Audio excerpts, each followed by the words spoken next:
I confided in my fiance about my dark past. Now he's ghosting me. Hey, this story contains substance abuse, just so you know. This happened a week ago, and I have not heard from him since. I've tried texting him, calling him, went to his apartment, went to his sister's house. I can't find him, and everybody's telling me that they haven't heard from him either.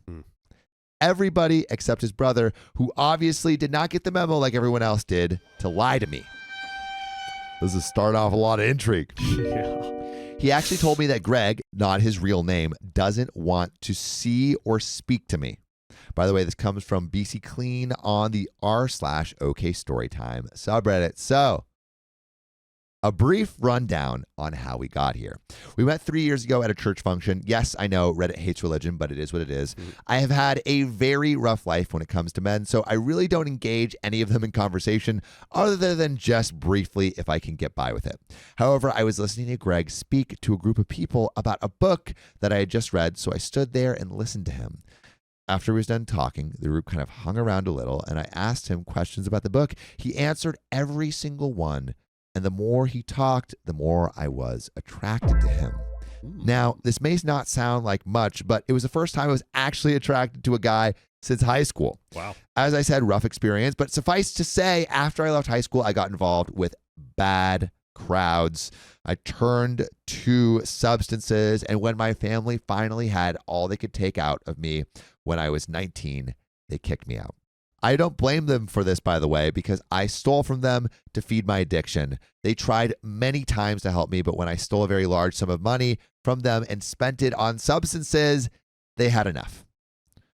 Living friend house to friend house, couch searching for about 6 weeks, but still an addict. I got caught stealing from them as well. So OP kind of going down a dark path. Yeah. I was homeless for 2 weeks, honestly lived on a park bench for a couple of days. I started to spicy dancing and everything that goes along with it. In other words, I was doing private parties, private dances, and yes, it quickly turned to being paid for spicy sleep. I honestly don't remember a lot of times because I wasn't working. I was either on substances or working on substances. I did this for a few years. And then on my 23rd birthday, I OD'd. Stopped breathing. The paramedics honestly saved my life because they did CPR on me and brought me around. Wow. I was in the ICU for 3 days on a ventilator and I had several IVs. While I was in an ICU, a preacher came by to see me. He was a minister who goes and visits with families and patients. He came to me and he spoke to me about how life has a higher purpose. He said a whole lot more, but I won't bore you with it. Needless to say, whether it was him, me being fed up with my life, or God, I don't know, but it really moved me. And when I got out of the ICU, I asked them to help me get off all the substances. Here we go. Coming back around. Comeback story. Like, yes. It got dark, but whoosh, I think we're coming. Yes. Coming up. I love to see it. it worked. I've been clean since the day I left. Wow. And I have never had a single desire to go back to that. It wasn't easy at first, but every day got a little better. I got a job. I reconnected with my family. And then I met Greg. Greg. The guy that knew the book. That's right. Book boy. I had never been in love, not even in high school. But after going on a few dates, I was head over heels for him. On our 1-year anniversary, he asked me to marry him, but with the idea that it would be a year till the wedding. Okay. I happily agreed, and it's been the best time of my life. I felt the warmth every single day of his love. But then my mom and dad and I were making wedding plans. They wanted to pay, even though I told them not to. And one day, while we were talking, they asked, what did Greg know about my past? They were meaning, did he know about the substances? My mom and dad don't fully know how far I sunk. The substances were bad enough. My mom said that if Greg never asks, then I really should just keep it to myself. That I was a different person, and what was in the past should just stay in the past. And I would be curious what you guys think about this. I think generally on this show, we think secrets get stinkier with time. Indeed. And so try to be open and honest, and then you'll have no surprises. And like if this guy has a problem with that, better to know early. Not that, he should have a problem with that. Yeah. but like better for yourself. For you to know if he would have a problem and might want to end the relationship or before you get into it. Curious what everyone else thinks, but let us know in the comments. No. My dad, however, said something that actually made sense to me at the time. I kind of regret listening to him now, though. He said that even though I had changed, who I was still a part of who I am, and hiding the past really is like lying. If Fred loved me, then he wouldn't care about the past. But if he ever found out on his own or some other way, then he might not be so forgiving because he might consider it a lie, which I totally see. Yeah. So last weekend, I got all the courage I could muster, and I decided to tell him everything. He knows things my parents don't know, and now I feel very much betrayed. At first, he thought I was joking, but when I assured him I was not, he kind of got quiet. Then he told me that he appreciated the honesty. He didn't know how he felt, that he needed time to think. Which I think, with any kind of admission like this, probably would, take some time to think. Yeah. Not that it like everyone 100% would, but I guess it like no red flags from either party right now. I think so far. I think it's fine, and he just needs to even just processing the information. Even if it's not like negative, it's just like, oh wow, that's just like a lot. Even if it's like, sorry, I'm so sorry you went through this. Like I need to process just like how I can empathize with you going through this. All that kind of stuff. That has been a week now. I let him go Saturday through Sunday with only texting him a couple of times, just letting him know that I still loved him and making sure he was okay and if he had any questions to ask me. Well, he never responded. And it has been a week since I've heard from him. Whoa. And I don't know what to do. He has been my rock since we got together. Times I've been down, he has picked me up. When I've been sad, he has made me laugh. I truly hope I have not hurt him. I think that would be the worst thing of all. I know my past life was disgusting, but it's been 6 years. And since I've been completely out of that life. I was in another city, actually even another state, so there's no way that past life can come back to see me here. I made no friendships or relationships during that time, so there's nobody going to seek me out. Can anyone please tell me what I can do or say that will win him, that will be with him? I really love him with all of my heart and will do anything to make this right. And there is an update. So, question for you guys. Yes. Question for John. Is there anything to do? I do think she made the right decision, although a hard decision to tell him. Yeah, very brave decision for sure. But yeah, I'm curious. What do you think? Is there anything else to do here? Yeah, I mean, so she's already sent him some like texts and whatnot, trying to reach out, right? And she just hasn't heard back from that. I mean, I don't know what the messages she said was, but if she needed, I think it was total. It was just like, hey, if you have any questions, like it was, it was like really chill messages. Yeah. I guess I feel like there is kind of like a period of time where it's like, like it's been a week. It's been a week already. Yeah. That does kind of feel like I feel like if you were engaged and then it's someone just like completely ghosts you, I do think that person does owe you like, hey, I don't want to keep moving forward. Here's why. So agreed. A week of literally 7 days of not a peep and not knowing where they are or anything like that. I think you could at that point start, call the parents, call like, hey, we had a conversation. I haven't heard from him in 7 days.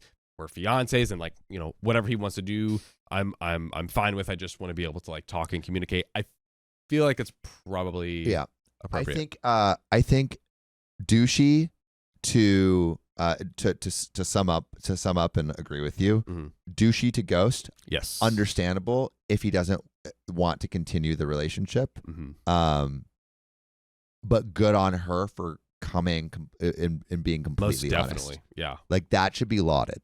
Absolutely, a lot of bravery, and better to do that before you get married than for him to find out after and him being unable to accept that. And I can understand too where from her perspective she's like, I've literally been stone cold sober since the day I left the hospital, but it might be hard for him to fully like download and perceive that because of this of what he's thought of her. Maybe he's like has never known anyone, is just completely unaware of what that looks like. So I can appreciate from her perspective. It's like I want him to know that like, hey, I'm good. But then on his end, him being confused, yeah, it's tough. We do have an update. Oh, so we were taking about a 30-minute emotional break. 30-minute? I'm confused by that. Half hour. I asked for it, and he said he needed it as well.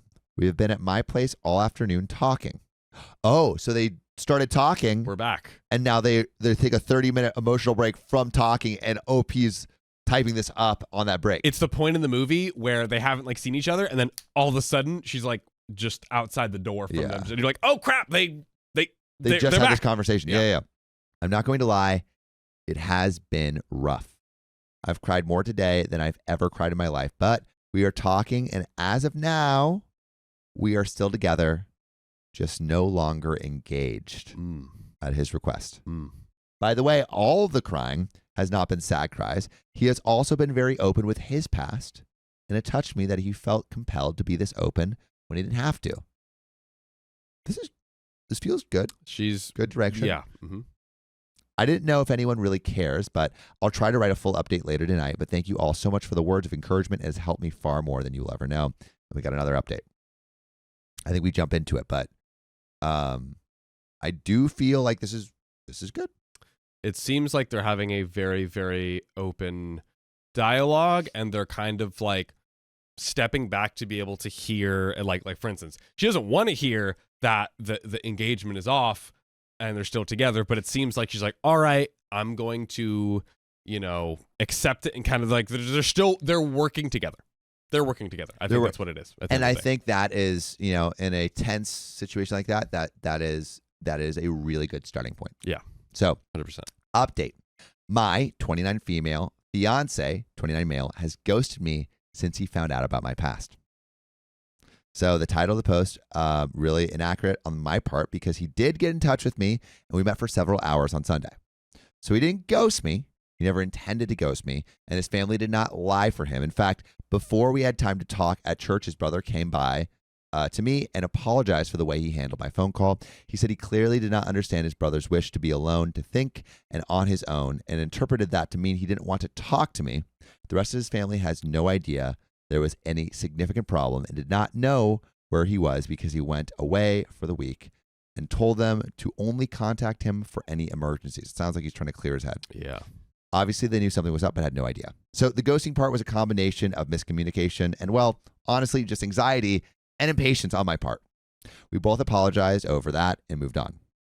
So anyway, we met at church for morning service, and I got there first and went and sat in our usual spot, and he got there just as service was starting, but he came over and sat down beside me, and we shared a quick smile as the service started. I was dying inside. I feel like that's good. Good Maybe. sign. Dying inside? Yeah, well, not the dying inside, but the sitting next to each other. Right. Okay. Yeah.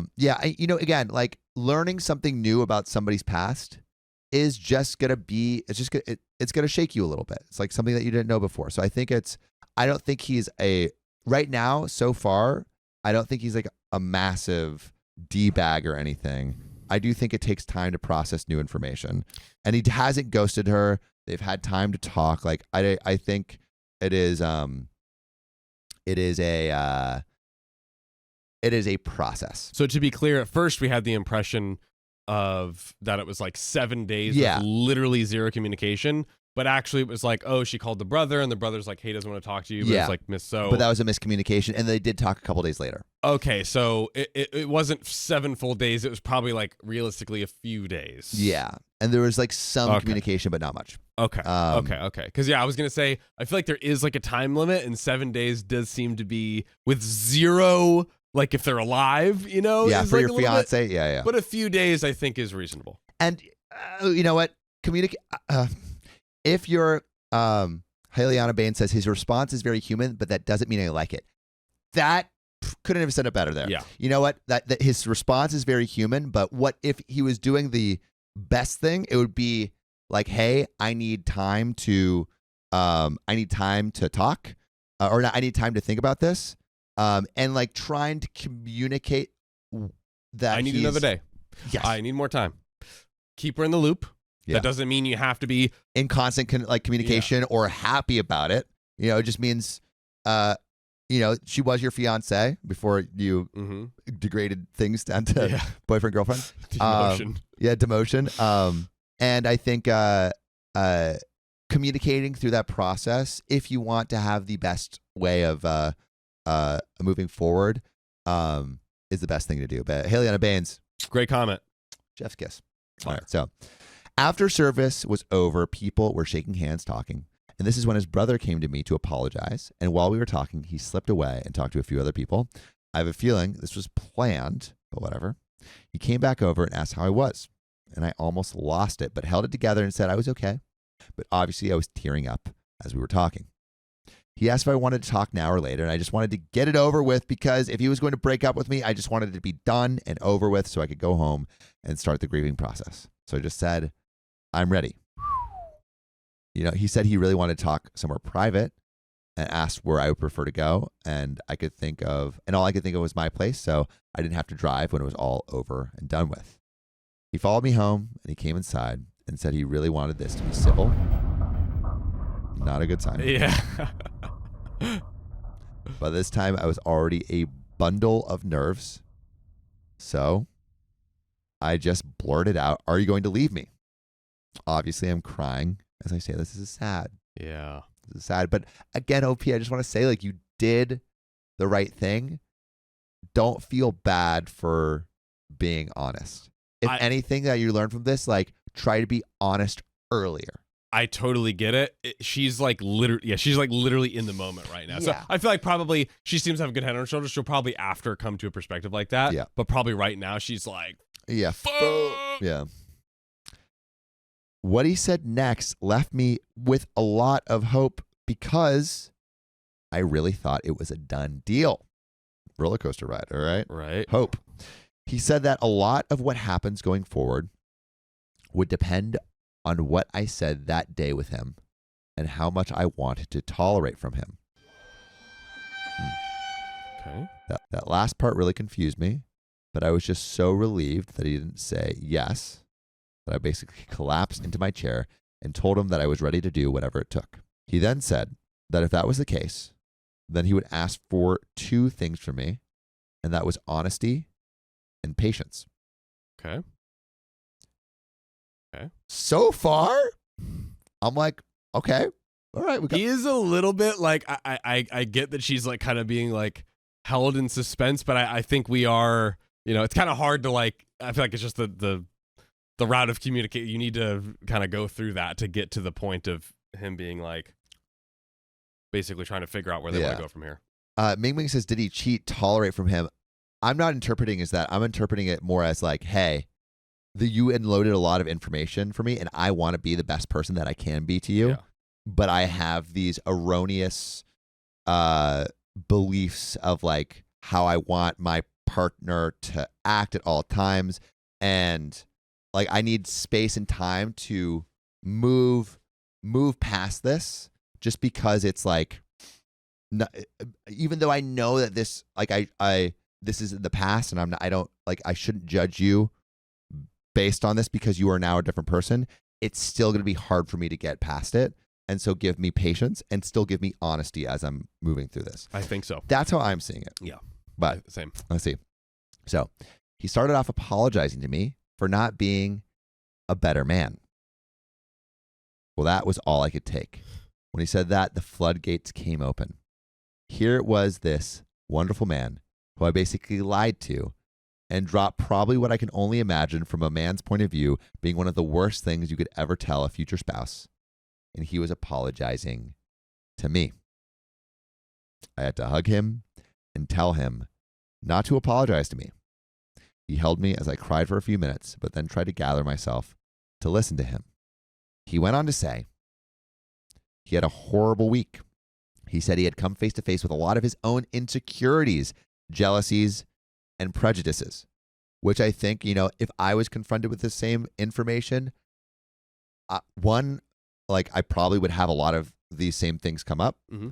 And I hope I would act in a way similar to this guy where I'm really trying to work through these insecurities and these erroneous prejudices. I like how he's breaking this down. He's basically like low-key a masterclass because he's like, hey, I am feeling these things, instead of like going and be like, hey, this is what I think, that like attacking her with it. He's like, hey, these are the feelings I have. I'm just gonna sit down and like unpack it and like attack you with though it. I know I feel these feelings, I also know that like it's like this is my problem, not yours. You know? Yeah. Which I think is cool. Really great. He also said that he learned something about himself and he did not like what he learned. He said, up until I told him my story, he did not realize that he was very possessive and had a jealous streak.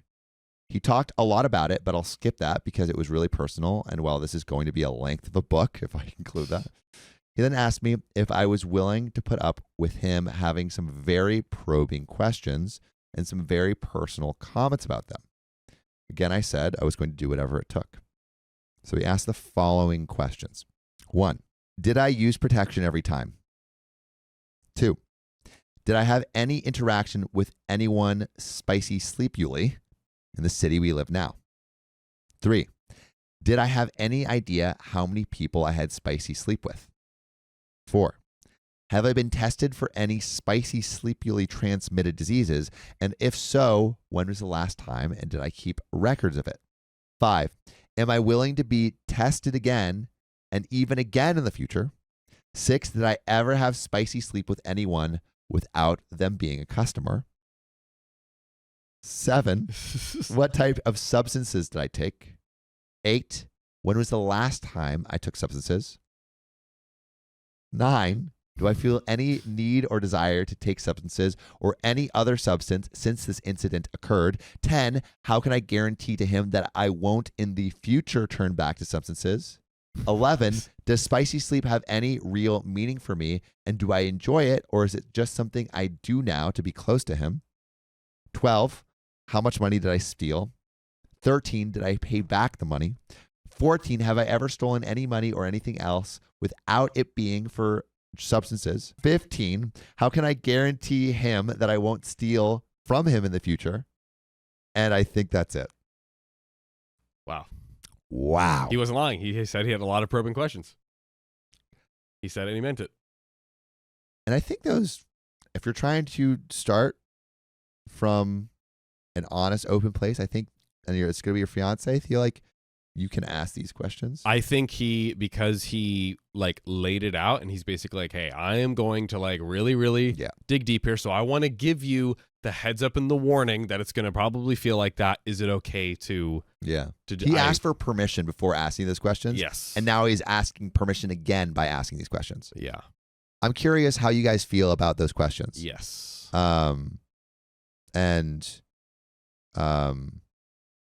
Yeah. Persagriba says fair. Would love to know what all of you guys think. Please. I could, I obviously I have my own like biases and insecurities, but for me, I feel like he's handling it in a fairly positive way. Mm-hmm. But I would really, Caitlin Van Campen says that's a lot of questions, but I think it's coming from a good place. Getting of Darkness says, I think it's fair. So, this took several hours to answer because I had to often stop to compose myself, but I answered every one of his questions as honestly as I could. He often told me that I didn't have to answer them if I didn't want to and kept apologizing for asking, but he said that to go forward with anything, he knew that he had to know or he just wouldn't be able to. He then listed out his concerns and asked if I really wanted to work with him on them, and he would understand if I didn't want to. I said I wouldn't be here if I didn't want this.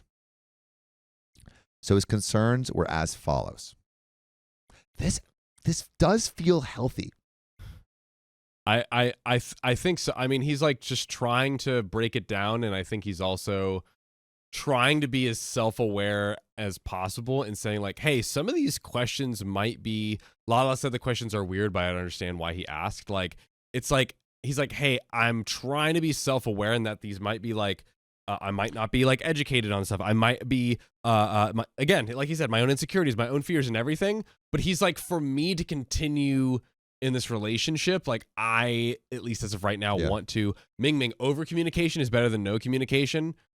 I also totally agree. I don't know. I think he's, again, he might not be like fully educated in everything, but I feel like every relationship is unique. And he's like, for me in this relationship, this is what I need. Do I have your consent and permission to move forward? Yeah. And she's giving her consent and permission. It seems like she's like, so far, yes. Like, I'm good with it. So his concerns are as follows. A, he's afraid that if times get rough in the future, for whatever reason, I might steal from him or his family. Honestly, I was surprised by this, as this was not something I thought would be an issue, but it was the first thing he talked about.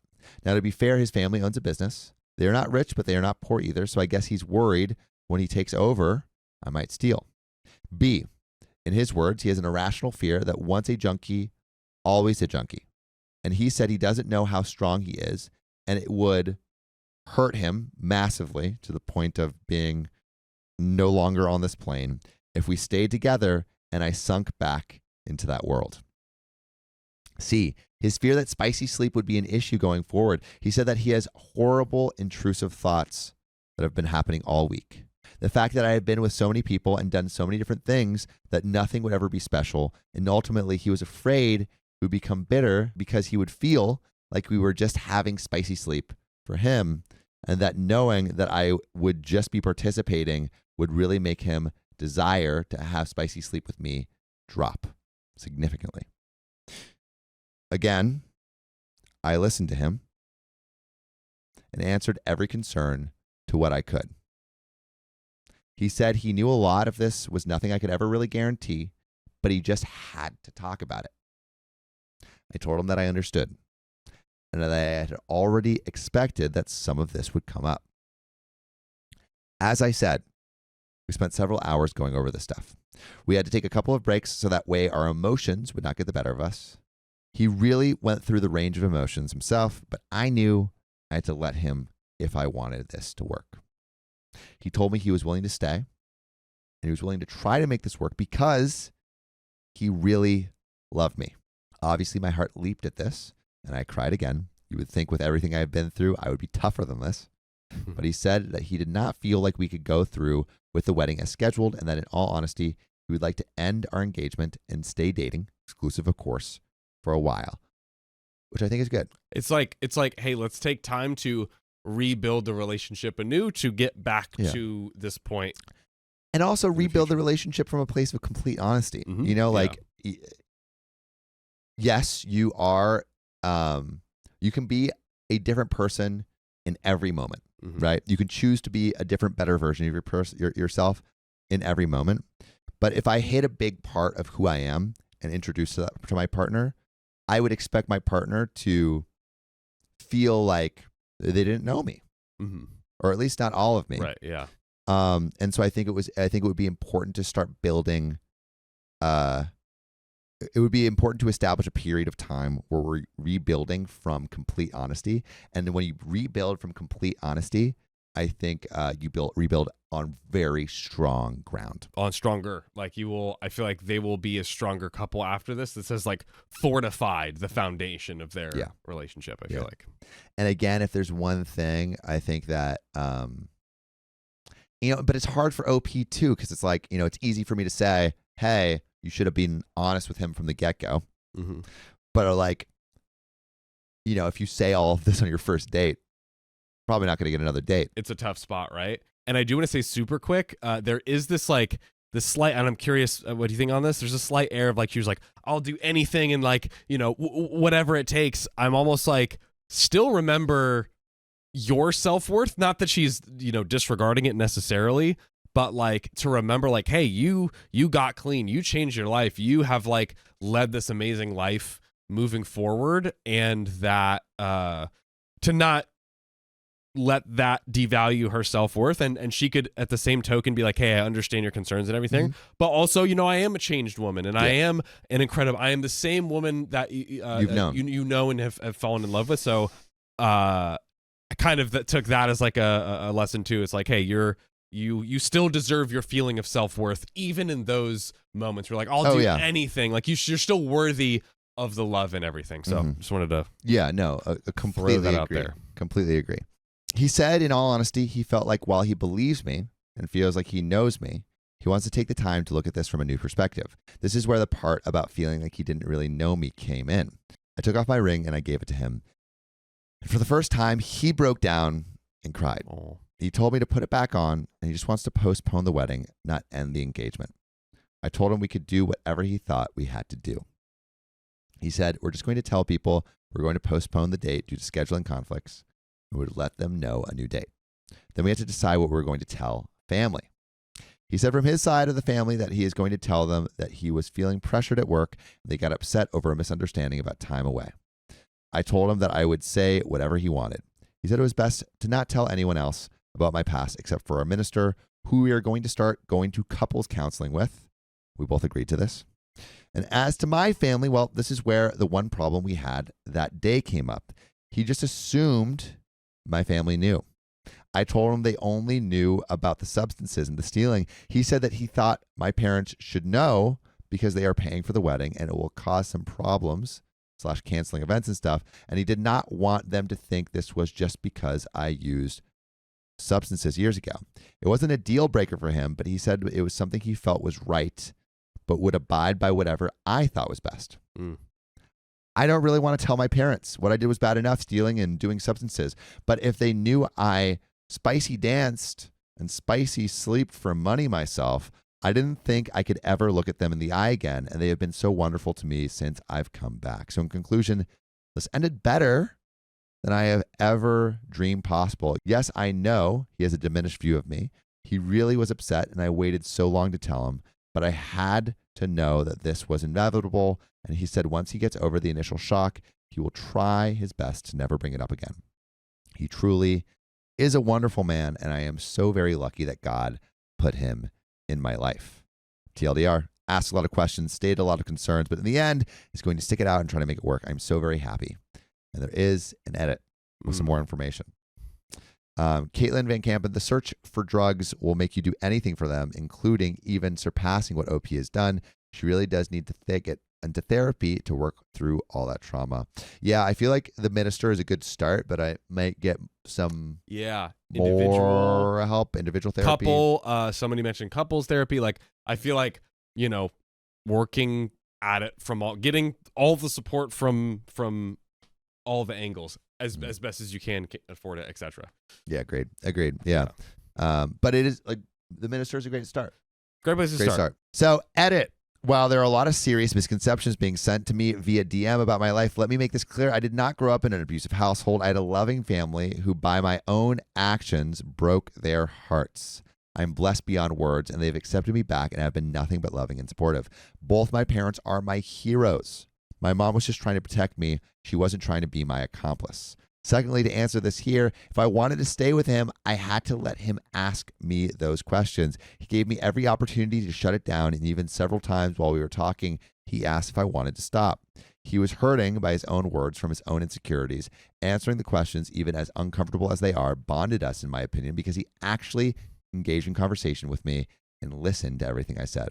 Besides, some of my answers are not nearly as dramatic as some of you have believed. We have another update, a big one, thick one. So, my 29 female, fiance 29 male, has ghosted me since he found out about my past. So, first off, things have been great between us. I mean, there have been issues, but nothing that I didn't expect, nor anything that I can't handle. I still am happy that he is in my life.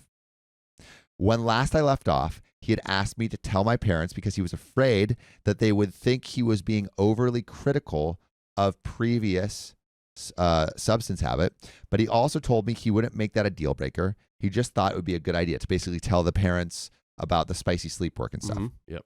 Well, after thinking about it more, I just felt like I did not want to have to tell my parents that part of my life. I believed with all of my heart that they would have supported me, but I just did not want to go through all the emotions of telling them.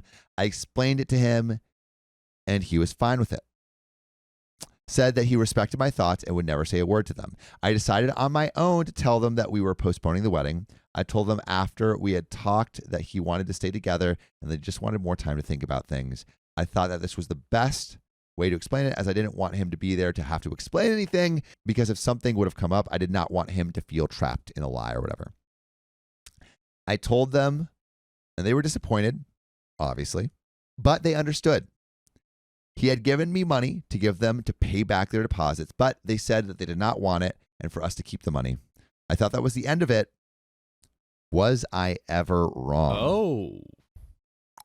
Uh-oh. Ruh-roh.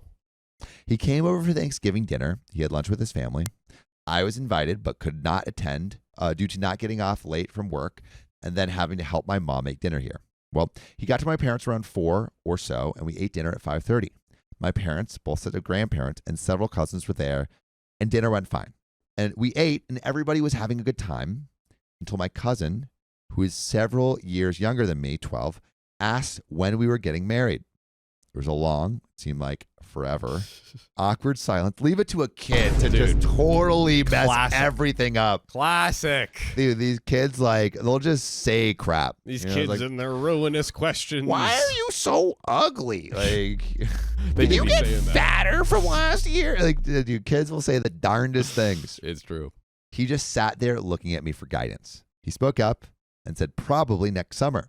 To which my mother's mother heard this, and obviously nobody had told them that the date was off. Well, she proceeded to ask if she had the dates wrong in her calendar, to which my mom quickly jumped in to say that there were scheduling conflicts. Well, that should have been it. But instead of accepting that, my grandmother starts to ask, what scheduling conflicts? Oh. If it was the church or minister, she was going to get this straightened out. She's going to problem-solving mode. Oh, great. I see some ICUs in the chat. Oh, people are dropping. We didn't even say it. They just started dropping them. Put in their ICUs right now. This went on for a good half hour, and I could tell by the look on his face he was sick of it. He never said a word, but he looked almost very upset. Finally, my family starts to leave around 8:30 or so, and after everyone says their goodbyes, he and I go back to the living room and sit on the couch. I apologize profusely to him, and he says he's fine, but I can tell he's not really fine, but he's starting to be less tense. My parents come back in from the front porch after telling their parents goodbye, and they sit down, and my dad apologized to both of us, saying that our family means well, but sometimes can be overbearing. Winchester by Queen says, the best intentions, but yeah, they really were trying to just be helpful. But yes. But, like, I don't know. I feel like as a human, you kind of, like... can gauge. Yeah, I'm sorry, but, like, I feel like for most people, like, if we were in a similar scenario... we would have backed off. I feel like we're like, But, it's overbearing grandma, But should Granny be allowed to do that? Yeah, dude. Should Granny be pushed into the grave a little bit? Early grave. No, I'm kidding. No, let's not do that. Push the question or push daisies? Mm-hmm. You decide. Dad apologized to both of us, saying that our family means well, but sometimes can be overbearing. The three of us laughed, but I noticed my mom not laughing. My mom proceeds to take a bad situation that was under control and actually ending and decides to dump buckets of gasoline on. Oh. She said that she felt bad for her mom because she thought she was upset because my grandfather, my mom's dad, is having health issues, and they were afraid that he wouldn't live to see my wedding. And here is where it all goes to hell. She said it was silly to postpone things over a substance addiction that hasn't been a problem for several years. My boyfriend just sat there, but I could physically both see and feel him tense up. I was holding his hand. My dad spoke up, and he and my mom started arguing over it. And by what they were saying to each other, I could tell they had talked about this after I told him. No surprise, really. And I could tell that even though my dad was trying to be polite and make mom shut up, that I pretty much felt the same way. I just could not take it anymore. Do you think the truth is going to come out? I think the truth is about to explode. Which, again, leads back to John and I's golden rule is like, if you just tell your secrets early and often, it's less of a problem. Listen, ladies and gentlemen, you don't understand that this man sitting to the left of me, he will go on a first date and he will just boop, boop, boop, dump it all out there. I do dump. Let them know. Or at least I don't. I feel like I do not astray from being honest with confronted with questions. He lays it all out there. I lay it all out and I'm there. exaggerating, obviously, but like he is an honest man. He will tell you in a good way. We try to practice what we preach here. We try to practice what we preach. We try. I just, to be clear, I don't dump my entire trauma story on first dates. That was a big exaggeration. I just am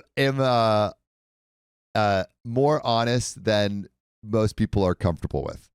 Yes. Again, I think in a good way. So there you go. Sometimes. But my mom shut up, and he pretty much felt the same way. I just could not take it anymore. I felt absolutely horrible for Greg. He not only had to sit there for my grandparents, he was now having to sit there for my parents.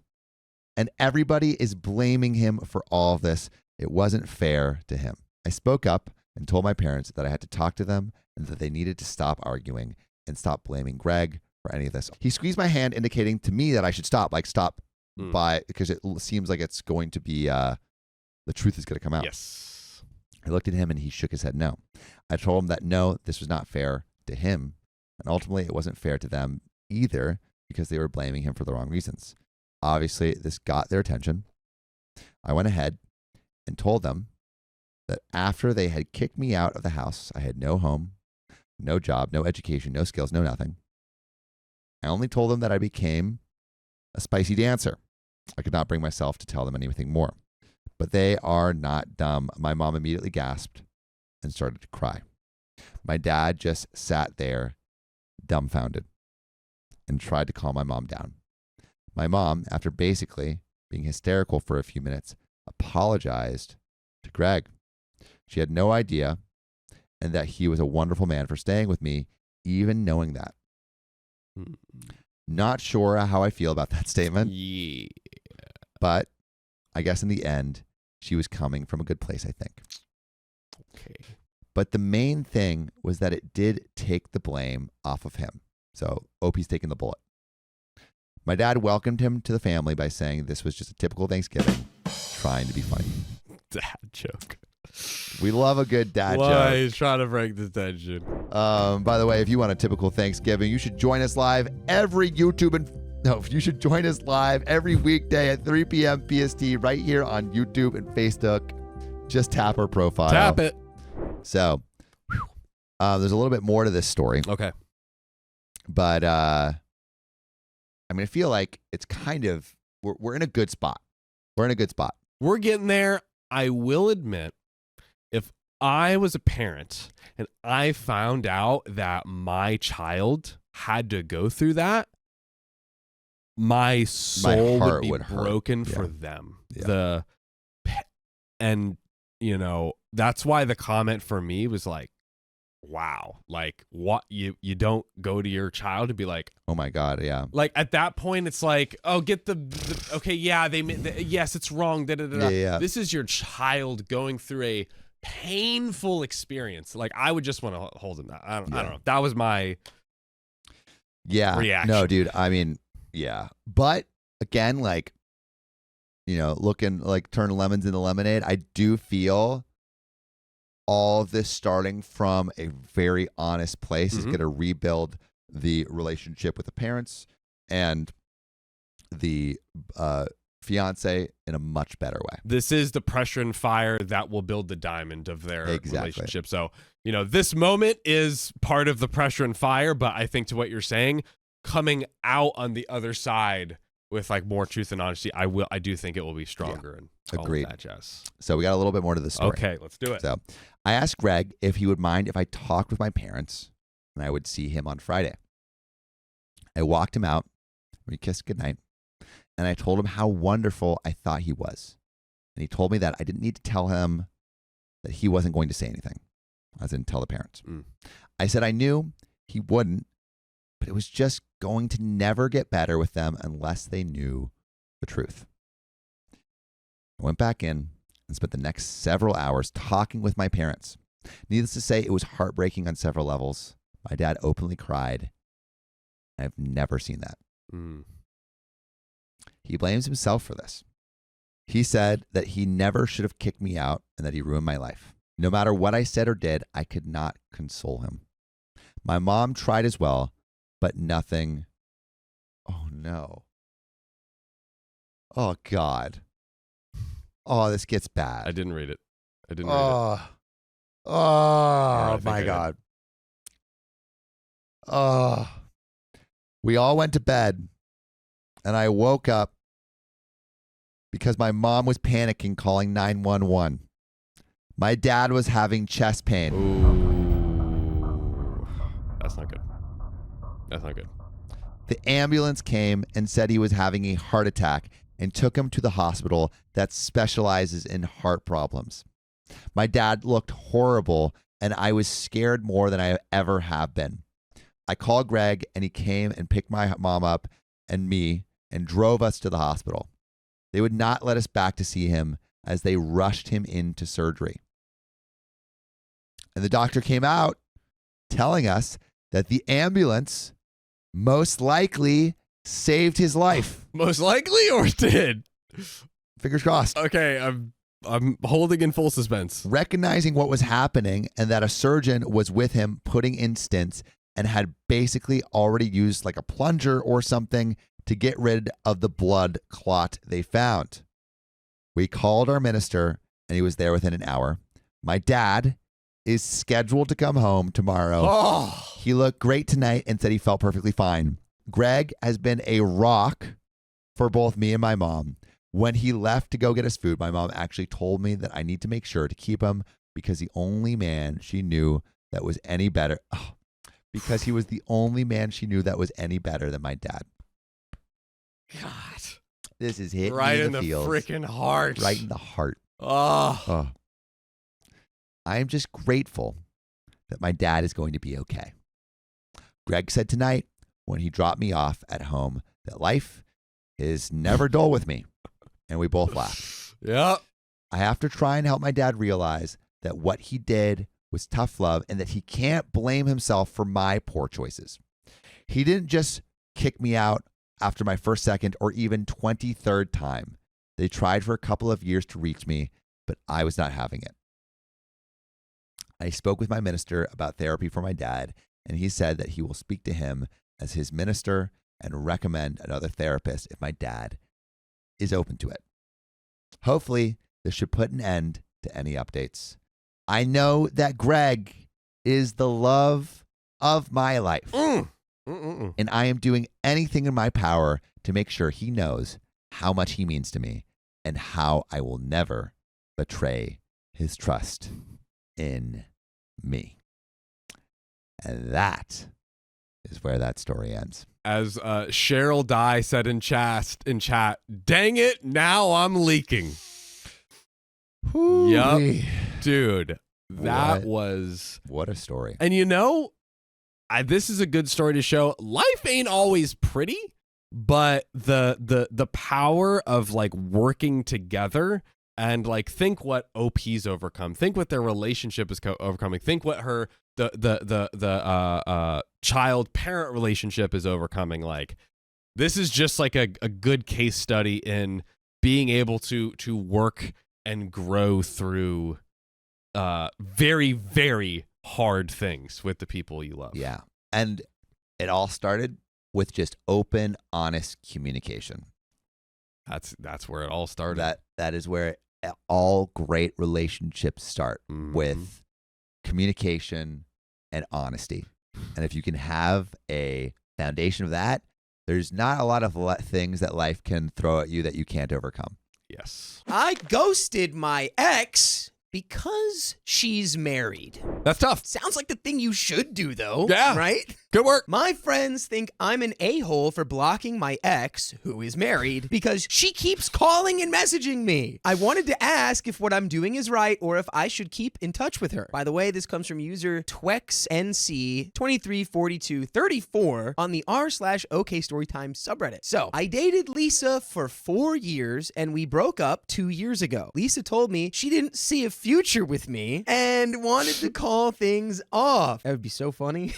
There were many reasons and I knew it was coming. Lisa came from a wealthy family and we met in college. Our relationship was great during the college years. However, after we graduated and got jobs, it became clear to her that I would never be able to provide the lifestyle she was used to. She hated the small apartment we rented because I wanted to pay off my student loan quickly, and she resented that I couldn't afford to take her on nice vacations. It sucked, but I couldn't blame her. I loved Lisa deeply, but I also knew she deserved the life that she wanted. After we broke up, we still had lingering feelings and stayed friends for a few months. We had mutual friends and would meet regularly. I never hated Lisa. In fact, I cherished the memories of the 4 years that we were together. But I was also acutely aware that we came from different worlds and that she shouldn't have to settle because of me. Still, it was hard to let go completely, and sometimes I wondered if I'd ever truly get over her. We drifted apart after Lisa started dating a family friend. I met him a few times at parties. He knew Lisa and I had dated, and though he was polite, I started avoiding her and focused on work. Eventually, I moved to another city and lost touch with Lisa. I heard from mutual friends that she got married 6 months ago. I wasn't invited to the wedding, but I was happy for her. I also dated someone briefly last year, but right now, my career is my main focus. That's what I need to believe. 3 weeks ago, out of the blue, I got a call from an unknown number. It was Lisa.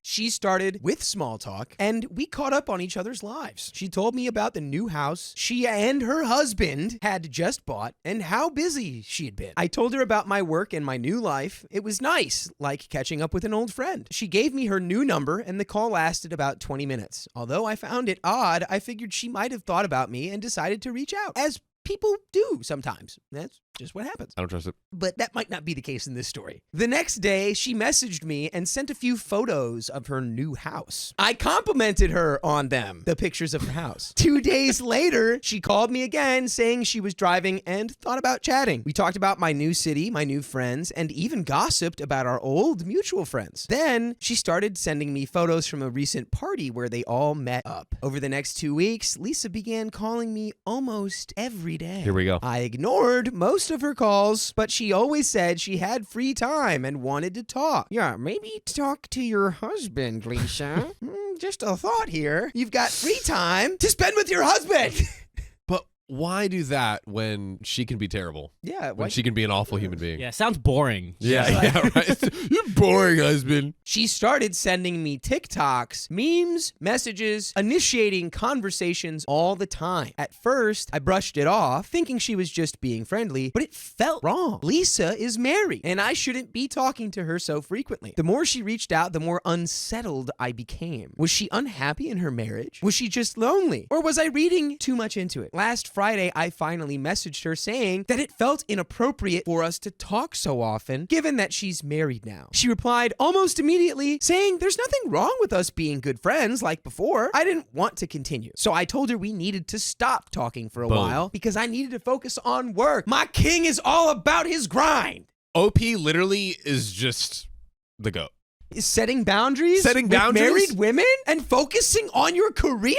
Unheard of. Where's your crown? You dropped it. Where is Wherever. it? After that, I blocked her number. She called our mutual friend Jess, crying about how I was rude and blocked her. Yeah, couldn't have seen that one coming. I see. Jess told her other friends, and some of them called me, saying I was being unreasonable to treat Lisa that way and to cut her off. I don't understand how no one sees that it's wrong for Lisa to call her ex when she's happily married after more than a year of no contact. It doesn't make sense. But maybe I'm the one who's missing something. Am I being unreasonable with Lisa? Or was it right for me to block her for both of our sakes? And if I'm right, why do I still feel so conflicted? And we do have an update from a month and a half after the original post. Wow. Friends are getting the story filtered through Lisa's perspective. Indeed. I think it's crazy for the friends to be like, why are you cutting off the married woman you used to date who's talking to you incessantly? Well, it seems that probably the perspective they're getting is like, oh, we were just like chatting and stuff, and he just out of nowhere, friendly, whatever, and then out of nowhere he blocked me. So I wonder, do we tell the friends? Yeah, I mean, I think the friends need your side of the story, OP. I think we need to let them know. The danger, though, is do they bring that back around to the husband and explode everything? Right, so I think really the golden move here, Yes. just keep doing exactly what you're doing, OP. I had posted a month and a half ago regarding going no contact with my ex-girlfriend Lisa after she tried to rekindle our friendship. Lisa married her husband Jason 6 months ago, and I wanted to respect their marriage and blocked her after I felt we were crossing a line. My friend was very critical of me because I was ignoring her, and most of you agreed that I did the right thing. Things have been really crazy since then, and many of you asked for an update. I wanted to respect Lisa's privacy, but as things settle down, I am again not sure if I'm doing the right thing and need advice on my situation. Sorry for the long post, but too many things have happened and I wanted to get this off my chest. After I blocked Lisa, she called my friend Jess and wanted to talk to me one last time. I initially declined, but finally caved and told her that it would be the last time we would talk. Lisa called me on Saturday morning and told me that she wanted to talk to me because she needed help and does not know if she can trust anyone. She sounded awful and I had to calm her down before she told me what was going on. Lisa told me that after we broke up, she met her husband Jason within a few months. Okay. Jason asked her for a date in front of her mom, and her mom insisted that she at least give Jason a chance. Jason was a charmer, and they quickly became official. Jason was everything I was not, came from a wealthy family, and had everything figured out. He took her on all the vacations that I could never afford, and Lisa loved this life where she does not have to worry about things like loans, money, like she did when she was with me. They had a grand wedding, but Lisa told me that things quickly started going south. One night, she was hanging out with Jason's friends, and one of his college friends started flirting with her and touched her inappropriately. Whoa. Lisa was shocked and told Jason immediately. Jason was wasted and told Lisa to loosen up and enjoy the party and did not confront the friend. As months went by, Lisa found proof that Jason and his friends were doing illicit substances, and Jason had slept with most of his friends' wives. And it was a common thing in their friend group. So that's why he didn't confront her, his friend, because he was just trying to be like, babe, this is what you married into. happens. You married into the creepy swinger. That the creepy seems- not upfront. And Yeah. it's way less creepy if you're just upfront about being a swinger. Yeah, that seems like a massively catastrophically critical detail to know. Yeah. Before, yeah. Time to leave. She suspects that this happened during the time they were dating and also a few times after they were married. She confronted Jason, but he just got mad at her and told her that she's being too uptight. Things got messy, and Lisa told me that there were some instances of physical harm, though she did not go into too many details. Lisa wanted to leave Jason and told her mom about it. However, her mom told her that it is too early in their marriage, and instead Lisa should work harder to make Jason happy so that he does not need to look at other women. Lisa never told any of our mutual friends about this because they all loved Jason, mostly because he paid for all the parties and restaurants because he's the Richie Rich boy. And Lisa just felt very lonely and helpless. That is when she got a burner phone and started messaging me on it. She apologized to me for getting me involved in her mess, but asked me if I can buy her a ticket to my city so that she can get away from Jason and everyone and figure out exactly what to do next. She could not buy the tickets herself because Jason had access to all her cards and accounts, and she could not trust any of her friends back home because Jason might know about it. I was really angry with the whole situation and agreed to help her. I got the tickets immediately and did not email her any details. I only told her the confirmation numbers when packed and reached the airport. She flew to my city and is staying in my guest room. As expected, heck broke loose as soon as she called her parents to tell them that she had left Jason and is with me. She told them and our friends why she did what she did. However, everyone just thought that we had an affair and she left Jason for me. This is like Lisa's POV. Someone in the chat saying that she might be lying. It makes sense that I think people wouldn't know because she comes from a lot of money, and it sounds like the mom is very much like, it doesn't matter what your husband does, it matters how much money your husband has. So Yeah. I think she's like, 6 months is too early, not even because of like, oh, it's too early to leave someone in a marriage. She's like, you won't get the money. Dude. That's how she's probably operating. She's like, you got to stay with him until the prenup hits, and then you can take half of his assets. That's probably what she's thinking. Jason was really angry and demanded her to come home or they're done. His parents called her to plead her to come back and talk about things calmly. Her dad refused to talk to her while her mom flew to my city, and we all met, and she told her what happened. Her mom was more worried about their reputation than what Lisa went through in the last few months, and it was just sickening. Lisa is looking for lawyers to file for a divorce and has refused to talk to Jason since she came here. Jason has not made an attempt to visit her and initially sent her a lot of threatening messages. I feel he was advised not to send any more incriminating messages to her, and the messages from him suddenly stopped. There is radio silence. Lisa is currently living with me for the last month. She has offered to pay me rent, but I have told her to just save up for any legal fees, as it seems her parents might cut her off. Many of our mutual friends still refuse to believe what Jason did, and some feel we were having an affair. Many of them have completely stopped talking to Lisa and me, and even removed us from their socials. Lisa looks like an empty shell of herself. She was the most kind, fun person when we were together. Even though she keeps a brave face, she just bursts into tears randomly. I feel that she has still not told me the whole story on what Jason did to her, but I'm just going to be a good friend and give her the space that she needs. I honestly am not sure how to feel. Everything has happened so suddenly, and I never had a time to react and think if what I'm doing is right. I don't know how I got in a situation where my married ex is now living with me. I cannot kick her out, and I want to be there to support her in such a horrible time. However, a part of me also does not know if what I am doing is right, as she still is a married woman, and I don't want to be labeled as a homewrecker or a cheater. Any advice would be appreciated. Just wanted to add some context, since many of you are asking about it in the comments. Lisa left her main phone at home when she left, since her husband can track her phone. He was already paranoid that Lisa would leave him and was tracking all accounts and Lisa's whereabouts. She did not want to let anyone know she was at my place. However, I insisted that she at least call and tell her parents that she was safe, else they would have thought she disappeared and might have gone to the cops to file a missing person report. Jess did not help her because Lisa did not tell Jess or any of our friends about the abuse. All Lisa told me was that she did not trust any of our friends right now. I'm still not sure why and what happened there. However, most of our friends have sided with Jason, and he is spreading a false narrative that Lisa married him for money and waited for 6 months exactly so that she would be eligible for a significant alimony based on their prenup. There's the flip side of this very suspicious coin, at least for the people who are suspicious in chat. I mean, that flips, I think, the mom's narrative in my head, because I thought the mom was telling her to stay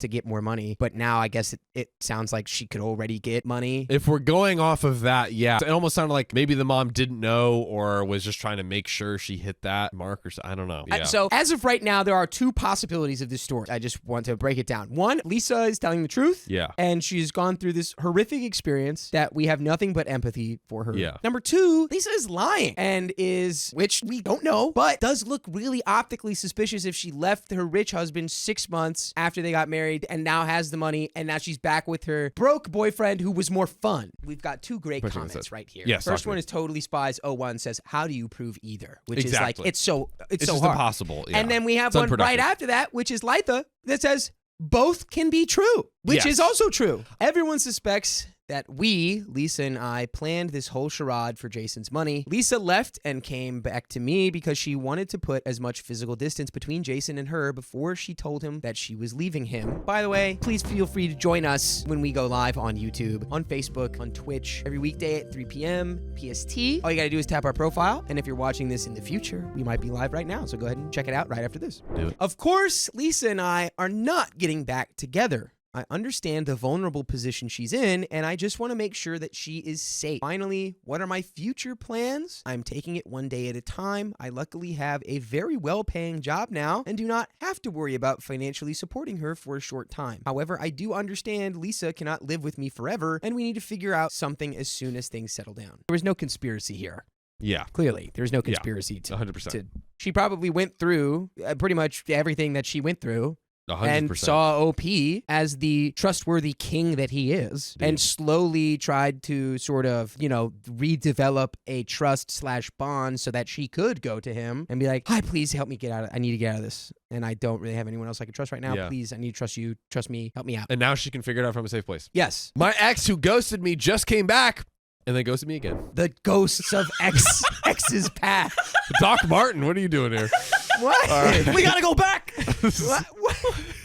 Almost a year ago, to the T, my ex blindsided me by ghosting me. Yes, completely ghosting me in the entire essence. At this point, we were 3 years in. Back then, I was more volatile and anxiety-filled, and instead of working with me through it, I needed copious amounts of attention rather than standard. She decided I was too much and left without saying a word. By the way, this comes from Gavin on the r/OK Storytime subreddit. So 3 months passed by, and she came back in January on her birthday. She was crying and said she was sorry that she did it, wanted to try again, and do better by me. Foolishly, I did accept. I still saw my baby in her. Despite being left behind for 3 months, left to cope with no closure, that was the biggest red flag I ignored because we were each other's firsts and it was hard to keep us apart. While we stuck with each other for 10 months, everything was pretty good. At least I thought so. 6 months in, we took a trip to the UK and I found out that she was on Hinge a couple of weeks before our trip. In our hotel room, I'm flipping out, upset because I just had therapy and really upgraded myself to make sure that she was taken care of. Same with her family. That's the man I am. She was begging for me not to leave. I'm crying real tears of hurt because she did this not even half a year after leaving me. Eventually, calmed down and I decide to put my feelings aside and continue the rest of our trip. It was always in the back of my mind and she constantly apologized and made sure that she emphasized it was for attention or whatever the reason was. Just some made up crap so that way she didn't get left behind. Of course, me being the lover I am, I let it happen. Oh, he's a lover, not a fighter. Oh, okay. Just like when she ghosted me and I took her back months prior. When we get back home and the relationship slowly declines again as she gets closer to her departure date for medical school, I'm cheering her on, letting her know that it'll be rough, but we got this if we stick together. Again, I'm primarily instilling comfort in the existence of her experience and our relationship. While she spirals into, I'm nervous, this won't work, I, again, did a lot of the emotional heavy lifting, even knowing what she put me through. Point is, a few days ago, she left again. She grew distant over a few days as the calls slowly declined and the texts slowly declined. I felt like I was being abandoned again, but I didn't flip out. Maybe you should.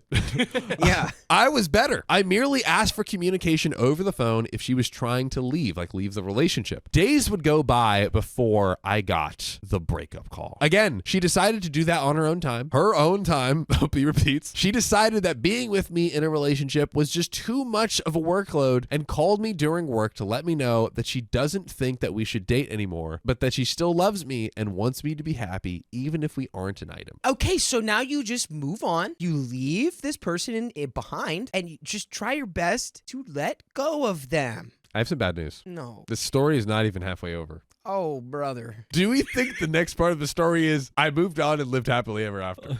Nah, I think... I don't know. That title says different, John. I think not. I'm devastated, but not super devastated. Crying, but not yelling out of my butt. Something told me day after that she really came into my life again after completely breaking my heart. I invited her in my life and my heart, and she stepped on it. And I forgave her again and still was left again after 10 months. Mind you, this was year 4 of our relationship. I spent thousands of dollars to see her just to make her happy. I'd buy her and her sister things to make them smile, make sure they ate, played games. Point is, I truly did the best I could. But that little bit of communication I asked for at the end was too much. Again, Opie's super salty. Dude's so You blinded by love. Just move on, dude. Love. Just do it. Just Move do it. on. Come on. You've been with this person for 4 years and you've seen everything you need to see from this person. They're Be not done. the one for you. Be done. Always have respect for her. No, you won't. She, the relationship, taught me about love, about spicy sleep, about respect, about myself, about culture, etc. I won't villainize someone that I loved, even if they're emotionally immature. The way she handled me was terrible. Like he was a prime delivery package just thrown on the doorstep. And she's not relationship material at all. At least for now. I truly, wholly learned my lesson. I wouldn't take back my ex, and she was perfect in my eyes. I literally ignored every red flag just to put her on a pedestal. I want to scream at the top of the mountaintops for this guy. Oh, gosh. Just young me stuff. I feel silly. After the call, I was the one apologizing for my reaction, shocked, upset, a bit blindsided, and I gave her positive reinforcement, of course. After I sent those silly little heart-filled texts, I never even got a response. I feel really stupid for loving her as hard as I did when she continuously showed me how emotionally immature she is. I just wanted to make her feel safe even up to the last day. I feel foolish. I feel used. I don't even think she cares because she's so involved, but hands up, that's okay. It will come. During the call, she emphasized that she loved loved me still, and then it's easy to love me, but being in a relationship right now isn't viable. It wasn't viable when you ghosted me either, but I still invited you with an open arms to my heart. It's the entitlement for me that, like, just because you opened your heart to somebody does not mean they are now legally obligated to be in love with you the exact way you want them to be.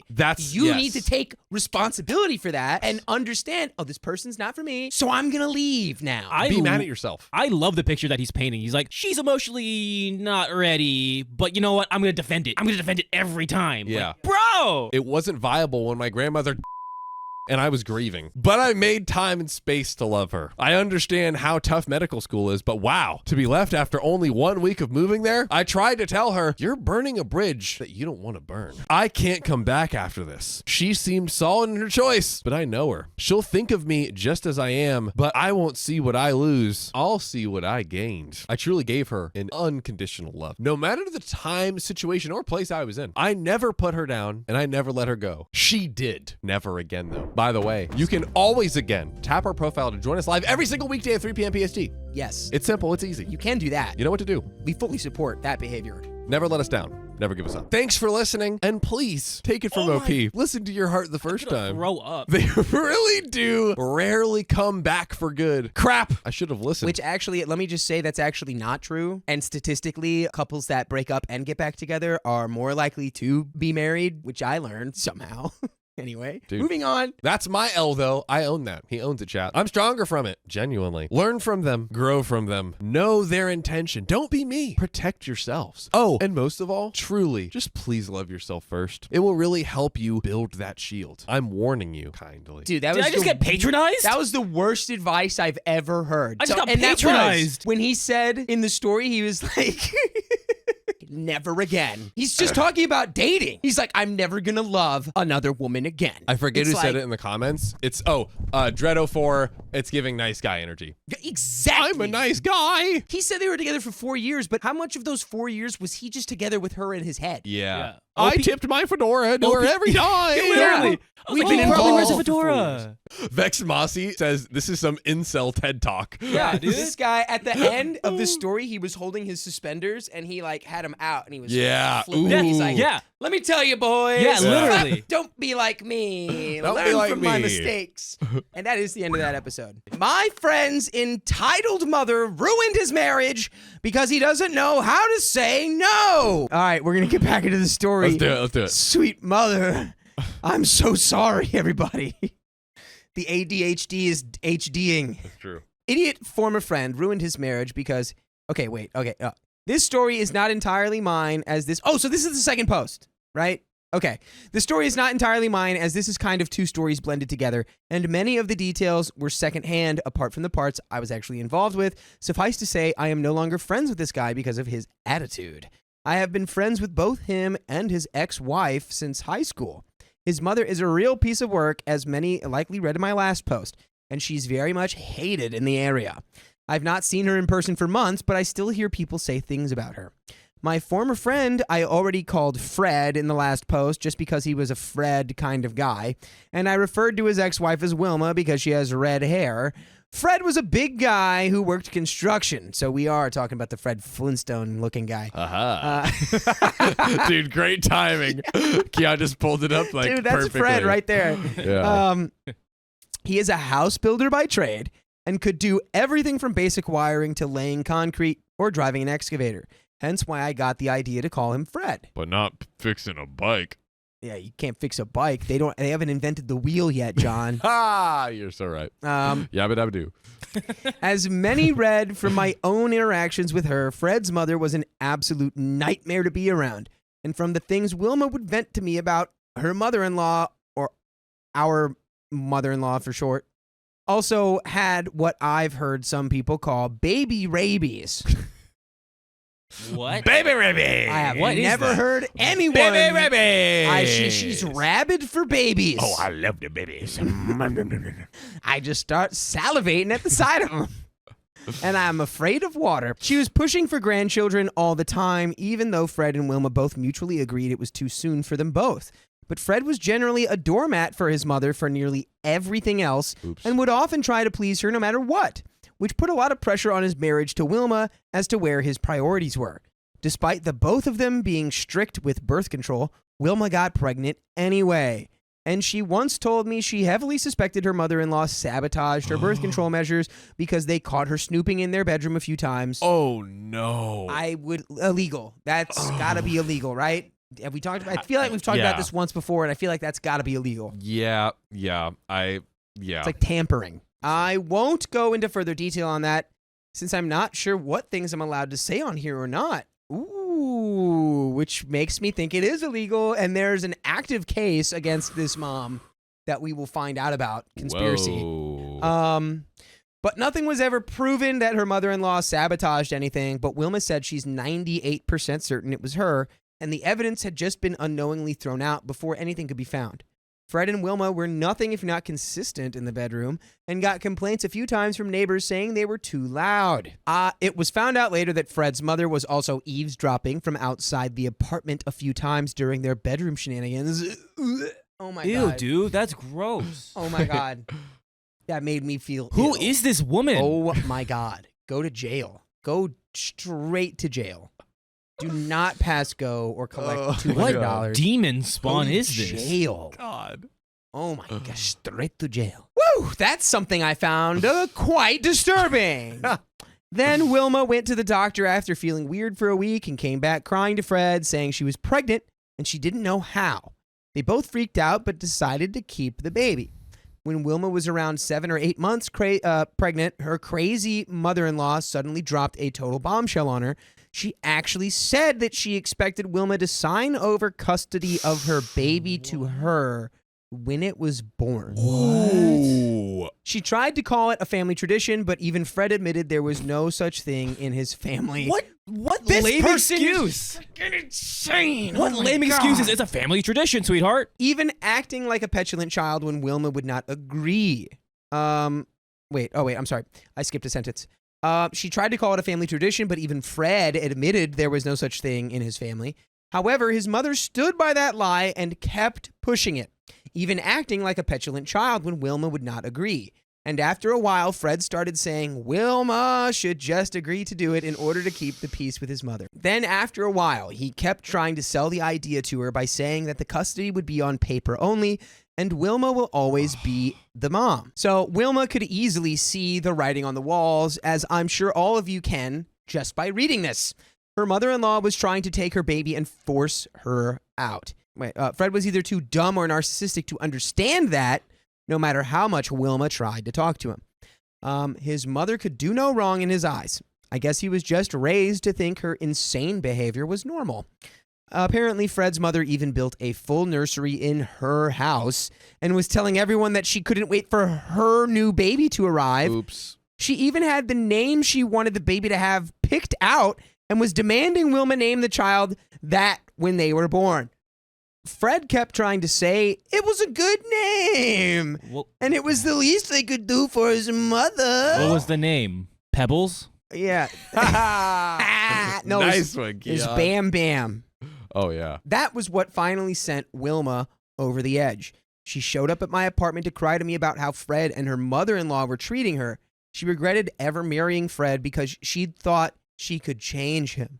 I had words with Fred soon after when he showed up at my apartment looking for his wife and told him that trying to make Wilma give up legal custody of her child just to appease his mother was messed up AF.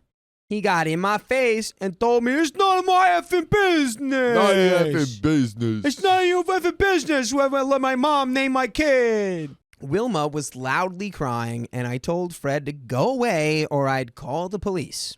He yelled past me for Wilma to stop being so dramatic and come home with him. But she yelled back that she won't be going anywhere with him because he'd clearly chosen his mother over her. Fred forced his way into my apartment, and I started to call the police before he could escalate things any further. And he turned tail to run off before I even finished dialing. He's been arrested before, and he's scared of the police. Ooh. Wilma spent a few days staying with me, then departed for places unknown, and saying she'd be getting a divorce, going to a divorce lawyer as soon as she could. When Fred and his mother got served the papers, they lost their minds. Why did Fred's mom get served the papers? Oh, wait, I know why. That's your own question. Fred's mother came pounding on my door looking for Wilma. Dang. I told her that Wilma was no longer staying with me, but her mother-in-law didn't believe me and screamed that I couldn't keep her from her new baby. I told her she only has one baby, and that's her big, fat mama's boy of a son, Fred. That's fire. Wilma's mother-in-law demanded I let her in because she just knows Wilma was there, and even stated that her women's intuition was never wrong. Just to be petty, I let her in and let her snoop around. She searched my entire apartment. She didn't try to break or ransack anything, just poked into every nook and cranny a pregnant person could possibly be hiding in. Even did that stupid thing of acting like she was leaving just to suddenly rip open a closet door and find nothing. I rolled my eyes hard with that one. Wilma's car wasn't in the parking lot either. Mother-in-law already looked for it. When she finally had enough poking around my place, she yelled at me to tell her where Wilma and her new baby were. Oh. I mocked her and said, "Oh, I thought you'd stated your women's intuition was never wrong." She started stomping her feet and demanding to know where Wilma was and screamed she'd be getting her new baby one way or another.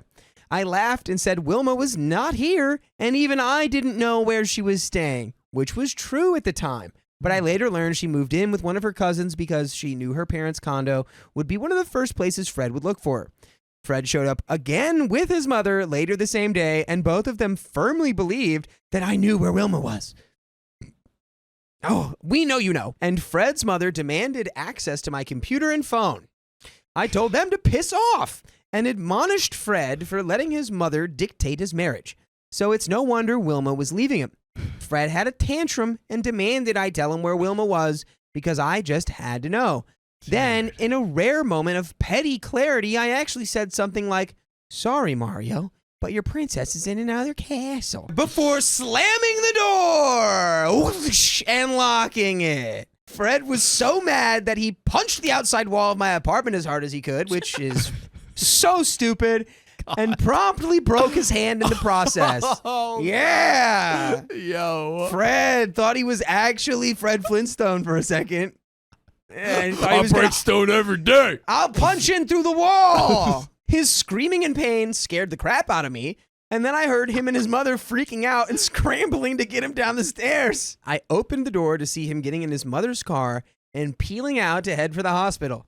They did not come back. But Fred later went around saying I'd been the one to break his hand, though he couldn't keep his story straight about how I'd supposedly done so. I already made sure everyone I know knew what really happened, so the truth spread way faster than the lie. I also told everyone that Fred and his mother had tried to push Wilma into signing over custody of her unborn child to Fred's mother, and that earned a lot of scorn to both her and Fred. Fred was soon fired from his job. Good. Don't know if it was related to his broken hand or that the construction company he worked for just wanted to get rid of him. But he was already on the verge of getting fired already, or so I heard.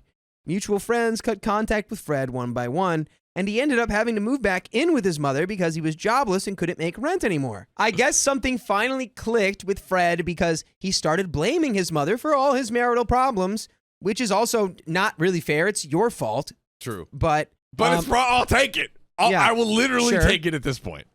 He said he should have never listened to her, which, newsflash, buddy, that's your fault. You did the listening. Yeah. The two of them were fighting almost constantly. Eventually, Fred got in his SUV and left town and hasn't ever come back. He called me one last time and gave me a vague apology and said he'd never bother me again, and thus far has not. Fred moved elsewhere to find employment and has constantly tried to get back in Wilma's good graces since then, but the damage was already done and she still divorced him. He made the divorce amicable once he left his mother's house, at least. I've kept in loose contact with Wilma, and she's told me that while they are no longer married, she and Fred are co-parenting well, and shockingly somehow even cohabitating in the same apartment, somewhere that Fred's mother does not know about. Oh, they're going to get back together. Whoa. They're going to get back together. I really hope not. They will. I'm Well, now mom's out of the picture, and he's like, "Oh, like my mommy. I can see clearly now. I can see clearly Don't do it. now." and she my does want to fix wife him. is gone. She does My want mom to is fix gone. him. And now my mom is trying to raise a baby with me. So it's more like a situation of roommates with benefits that also happen to be parents of the same child. Well, yeah, they did get back together. Because Wilma has refused to be anything else with Fred as of yet. And they're only living together because it's financially easier that way for them both. Well, it doesn't sound like that's the only reason they're living together. She can't live with her parents as they sold their house and moved into a small condo after Wilma grew up. So she and Fred share a room with separate beds, like the Flintstones, and the other bedroom is for their kid, who I think is around 3 years old now. Wilma, to my knowledge, has not felt the need to date again and tells me Fred keeps professing his love and saying that she would stay his one and only, and keeps hoping that she'll one day forgive him and take him back as a husband. Thus far, he hasn't gotten with any other women either. But I don't know how true that is, since Wilma just tells me that's what he keeps telling her, and I only speak to her a few times a year. Whoa. That's a twist. Fred's mother cried her woes about how her son abandoned her and Wilma took her new baby away. And she came to my door a few times wanting to put the blame on me as well. Her neighbor told everyone that after a few months, she got so unhinged that she destroyed the nursery she'd set up in a massive rage fit. She came back to my door a few times wanting to put the blame on me as well, but I told her, don't put the blame on me. Her neighbor told everyone that after a few months, she got so unhinged that she destroyed the nursery she'd set up in a massive rage fit. She still lives in that house, but to my knowledge has no friends. Not that she did before this story went down anyway. Friends of mine still see her jogging, bike riding, and dining at the local cafe, but she's essentially a pariah. No one wants anything to do with her, and it seems mutual, as she never seems to talk to anyone unless she has to anymore. Most people these days just know her by her local nickname, BRB, aka the bike riding. And I may have started that, but I'd say it's a title she earned anyway. And there's an edit to add, yes, Wilma has made it clear to Fred that if they are to live together as co-parents, aka not a couple, but with benefits, then his mother cannot be allowed near them. Guys, that's not how that works. So the stipulation was if they are going to continue this arrangement, his mother cannot be allowed near them. I don't know where exactly they are, but Wilma implied to me some time ago that they aren't even living in the same state anymore. And by the way, it doesn't matter what state you're living in. No, it doesn't. You can listen to full episodes with stories just like this one. All you got to do is go to Spotify, Apple Podcasts, or any of your favorite podcast apps and search OK Storytime. That's right. And that's all you got to do. That's it. And there's a little bit more to this story, and I think, So, Wilma has said multiple times that Fred openly hates his mother now and wants nothing to do with her. And he's made new friends where they are now. Cutting his toxic mom out helped, but Wilma is not naive anymore. She's keeping Fred at arm's length and has stated that if he tries to bring his mother back in the picture for any reason, he can consider them completely over. Neither of them have social media anymore, but Fred's mother does. And every few months, she makes a post that Fred never speaks to her anymore. She especially gets like that around the holidays, so I can assume Fred has not spoken to her at all in 3 years. I imagine it sucks for his mother to be alone all the time, but it's the result of her own actions, so I have no sympathy for her. I love how this all started with a bike. And this all started with a bike. Started out with boy a and bike. his How bike. did it end up like this? It was only a bike. It was only a bike. It was only a bike. Now I'm ordering and we were tires. fixing the wheel. And I'm speaking in French. And I'm Googling stuff. And they've got a baby with their mom. And I'm kind of going like, ew, that's kind of gross. Why are we doing that?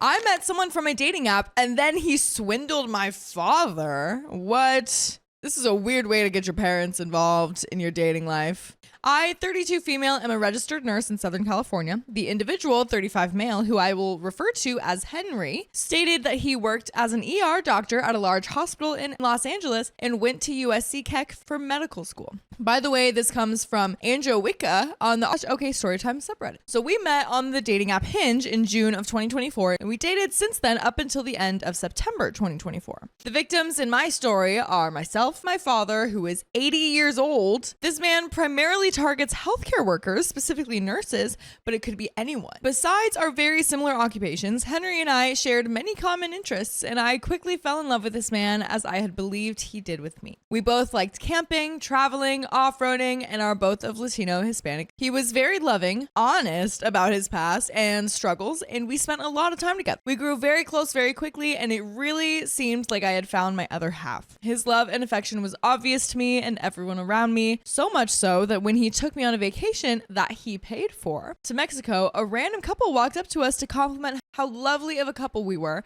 and how much we could tell this man was in love with me. Everything seemed great until about 1 month in, when it seemed like all of a sudden his life was giving him a constant streak of bad luck. His dad broke his arm, which was important since his dad owns a roofing business. One of Henry's investments that he shared with his dad had gone south. We still had fun together, and while I see now that this was a super red flag, I didn't feel like I was in danger to the point that I needed to leave the relationship since it was great in many other ways. Though I felt he had some anger problems he needed to go to therapy to work out, I felt like it was something that could be managed as we always got through whatever issues we had. I know now that this anger was just a form of him gaslighting me in order to manipulate me and make me stick around. I eventually introduced him to my parents, who quickly became enamored with him too, and everything just continued as it was. Since I first met him, Henry always spoke about his plans of someday opening up an urgent care so that he could one day retire early and be able to spend time with his future family and kids. He spoke how great it would be if that was something that we could open up together given our similar occupations. I told him I had plans to eventually return to a school to become a nurse practitioner, and he said that he would support me every day he could so that I could accomplish this goal of mine. Henry was very ambitious and seemed like a hardworking person who had traversed a lot of difficulty to get to the point to where he is now.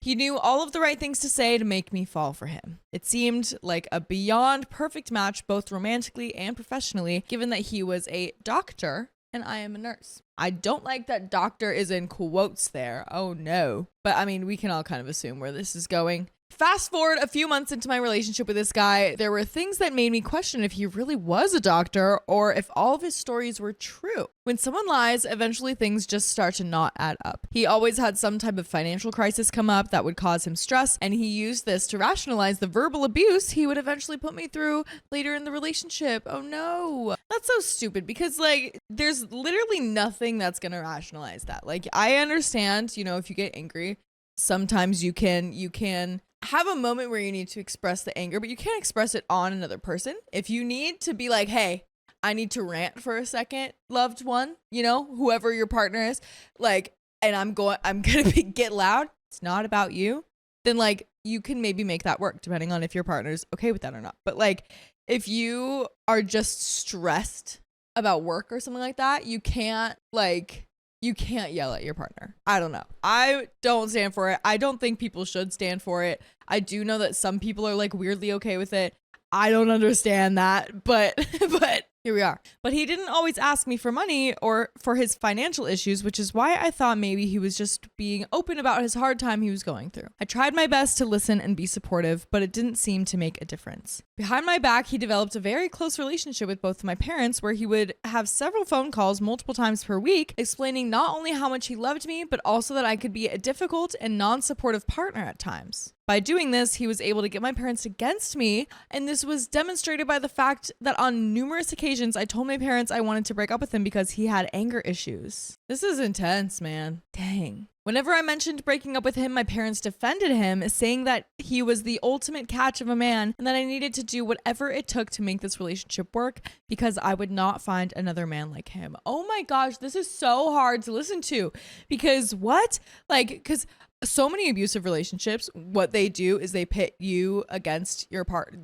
everyone else in your life, and they're like, no, I'm not the problem, everyone else is the problem here.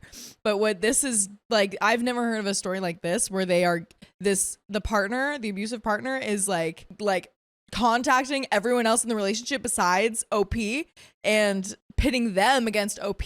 That is not something I've ever heard of, and that's insane. This not only made it very difficult for me to leave the relationship, but also made me question if I was truly as supportive and good to him as I thought I was being. This manipulation by him onto my parents' emotions directly influenced me to stay in the relationship. I eventually found out the truth about this man after he decided to add me as a user onto his Sleep Number bed phone app to control my side of the bed at his apartment. I woke up on a Saturday at my home and something just told me to open this app. There must have been some kind of update because previously I could only see my side of the bed. To those unfamiliar, this app is super specific about when you are in bed, if you're peacefully or restfully sleeping, and when you get up, etc. Oh no, I don't like where this is going. I see yous in the chat. I hate this. Oh my gosh. On this day, I opened up the app, looked at his profile, and saw that for the entire time since I had met this guy, he had never woken up before 9 a.m. He claimed to work Monday through Friday, 5 a.m. to 5:30 p.m., so this already did not add up.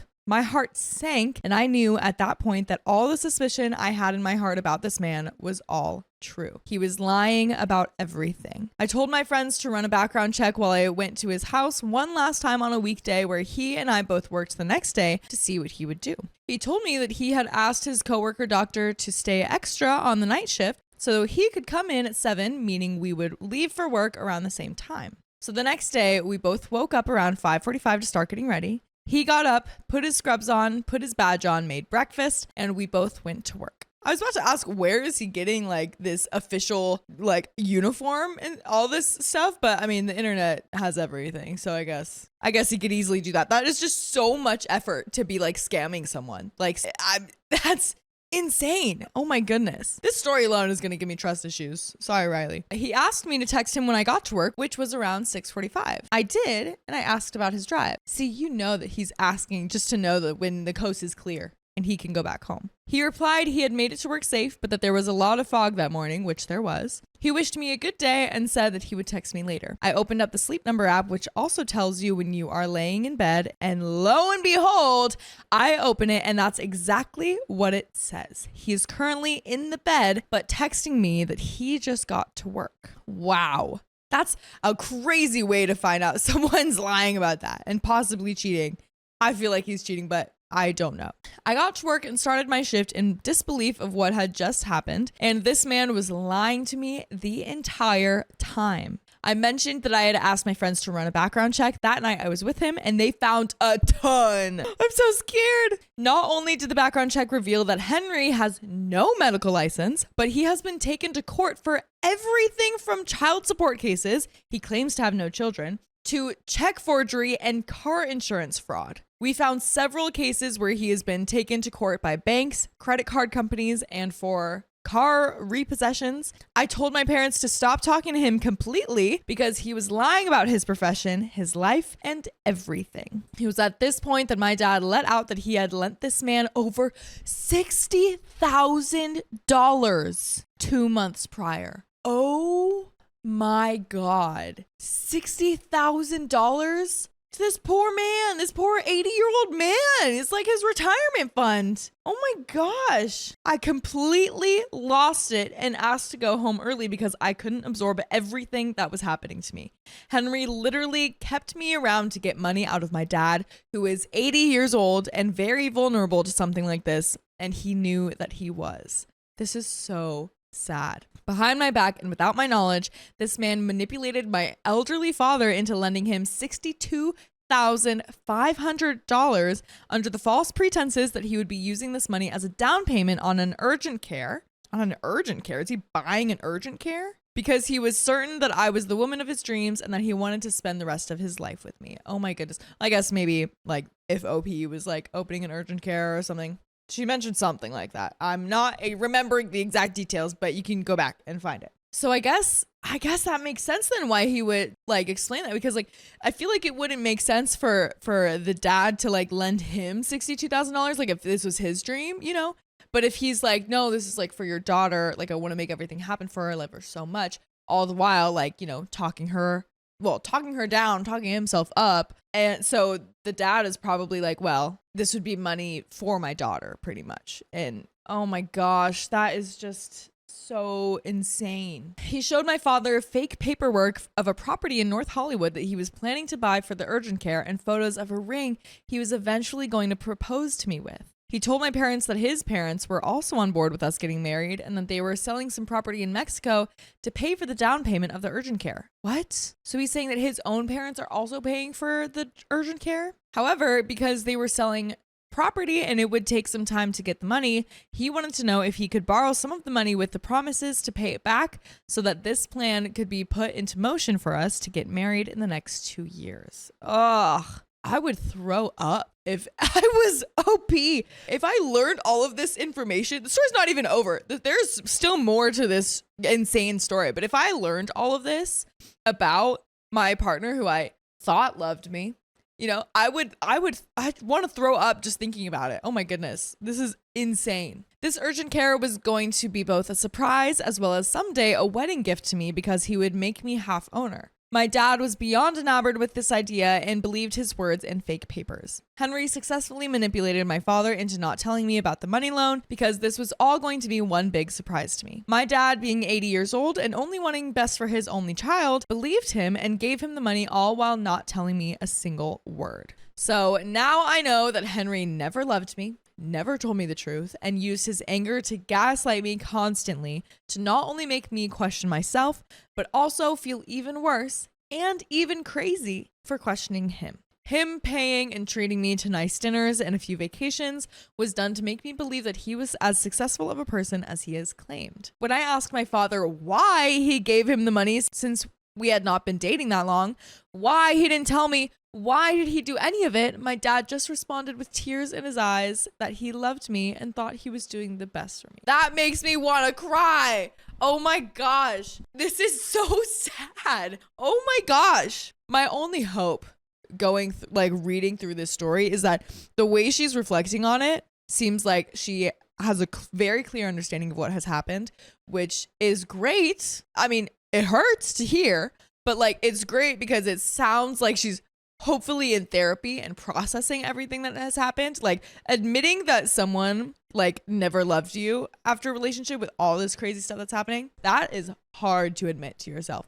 You know what I mean? So I'm just hoping that that what I'm thinking is true, is that she has gone to therapy and that she is working on it and she is moving on and she's finding better people in her life. Hopefully. It's a slow process, but it'll happen. This person successfully manipulated me and my family in almost every way a person could. When I confronted him about the truth and everything I knew, even providing him with evidence of what I was saying, Henry denied it all. Of course he is. Of course he's gonna deny it all. He's been lying this whole time. He even had the nerve to tell me that he did seriously love me and did want a life and children with me, and that it was sad that I had decided to make up this whole story in my mind, ruining it for the both of us. Henry denied my father ever lending him money, though there is a written contract between them with his signature that this did happen, and he eventually ghosted me. It has now been a little over 1 month since this happened, and neither my dad nor I have heard anything from him. Oh my gosh. There is still more to the story. I really hope that we're going to see some sort of solution to this. Really, really, really bad. But I also hope that you watch more stories just like this. Just go to Spotify, Apple Podcasts, or whatever your favorite podcast app is, and just search OK Storytime. We've got lots of stories like this, and a lot of times some happier ones with better endings. But nevertheless, we have not gotten to the ending of this, so let's continue. Henry took advantage of me and my family emotionally, financially, and completely ruined my trust in people. He is an extreme professional at what he does and knows exactly what to say to take advantage of good, honest women and their families. For everything I questioned, he always had an answer. For many months, I believed in him, though my instincts knew better and was telling me not to. So now I am left here just trying to move on with my life. I'm posting my story in hopes that maybe someone is going through something similar and can learn from it. I have since encountered multiple women who have shared stories very similar to mine. My hopes are to start a podcast where women can share their stories so others can learn from them, and so that people going through something similar can realize that they are not alone. Thank you for reading. And that is the end of that. If you want more stories like this, search for our podcast, OK Storytime, on Apple Podcasts, Spotify, or wherever you listen to podcasts. My friend secretly hates me, so I ghosted her. Valid response. This is my first post, but this definitely belongs here. The saga spans at least 10 years, so buckle up. This might be a really petty story. Uh-oh. I've known B, let's call her Bianca, since high school. We had the same classes and our friend circles crossed, so it was only natural that we hung out during the summers we were home from college. Soon, we were each other's go-to hangout person. By the way, this comes from Advanced Unit 7448. And if you want to submit your own stories, go to r/OKStorytime subreddit. So, we'd buy junk food and hang out at the beach parking lot for the most part while other friends pulled up to chat. Once in a while, she'd make the offhand remark about my weight or that my butt was getting big, and that's when you tell her that your mouth is getting a little big. And to shut up. I was nearly 6 feet compared to her 5'2", so yeah, everything about me was bigger than her, but I was far from that. One weekend, her long-distance boyfriend came to visit. I took it as business as usual and brought our regular snacks for the beach. When I took them to her car where she and her boyfriend were sitting on the tailgate, she looked at me like I had 3 heads. "Why did you bring that?" she asked with a look of disgust. "You know I don't eat that junk." I was confused because this was our normal deal.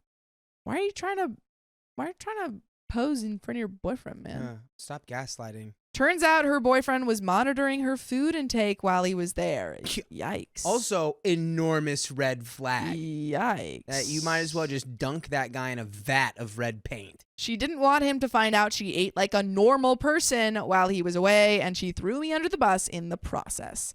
A heads up would have been nice. The comments continue. "You're bigger than me." "Yeah, she's 6 foot and you're 5'2". "Are you sure you want to wear that skirt?" And so on.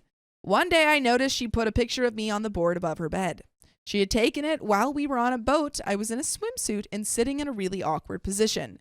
When I say it was an awful picture, it was awful and weird. My torso looks detached from the rest of my body to the point where I look deformed. Oh, we all have one of those. Yeah, and she's posted that above her bed?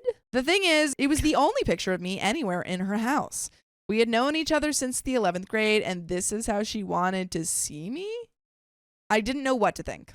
I graduated college, B did odd things here and there. She gossiped and said catty things about anybody. She cut off a friendship I was developing with a former colleague because she didn't like that we had similar interests and would talk shop. Wait a minute. Rewind. Jealous. Hold up. Wait a minute. How did she cut off a friendship that you were starting? Yeah, what? Why did you guys say, "No, girl"? Is she in charge of your itinerary? She said I turned guys off because I used too many big words. She told me I ruined her summer once because I decided to do the spring semester but would return in mid-June. She got mad when I accepted my first real job. I was beginning to wonder if she really was my friend. She's not. Then comes the dreaded wedding season. Everyone started to pair off, and Bianca was no exception. She got married one summer and asked me to be her maid of honor and only bridesmaid. I accepted, and things went fairly well. No screaming bridezilla scenes. I think it is kind of says something that you're her only bridesmaid and maid of honor because she doesn't seem very pleasant. Also, what is wedding season? I don't know. What is that? Where Why, everyone this sounds like everyone Bridgerton. pairs off? Are you in a cult of some kind? Where it's like, where are you living where everyone's getting married? We're 24. It's the summer of marriage. Everyone find your partner for life. Literally sounds like Bridgerton. Dress shopping was a little tricky, however. Bianca had the shop set aside some dresses for us to try on. She found a dress that was just right for her, so we were ready to decide on a dress for me that complemented hers. The first dress I tried on looked like it was made for me. It was floor length and made me look long and slender. Bianca passed on that one. The next dress was the typical calf length, sweetheart neckline with the poofy sleeves type thing. You saw them at every wedding in the mid-90s. Bianca opted for that one, which was fine by me. As long as it was a good color, I was happy that Bianca was happy. The wedding went on without a hitch. However, there was a bump in the road during the reception line.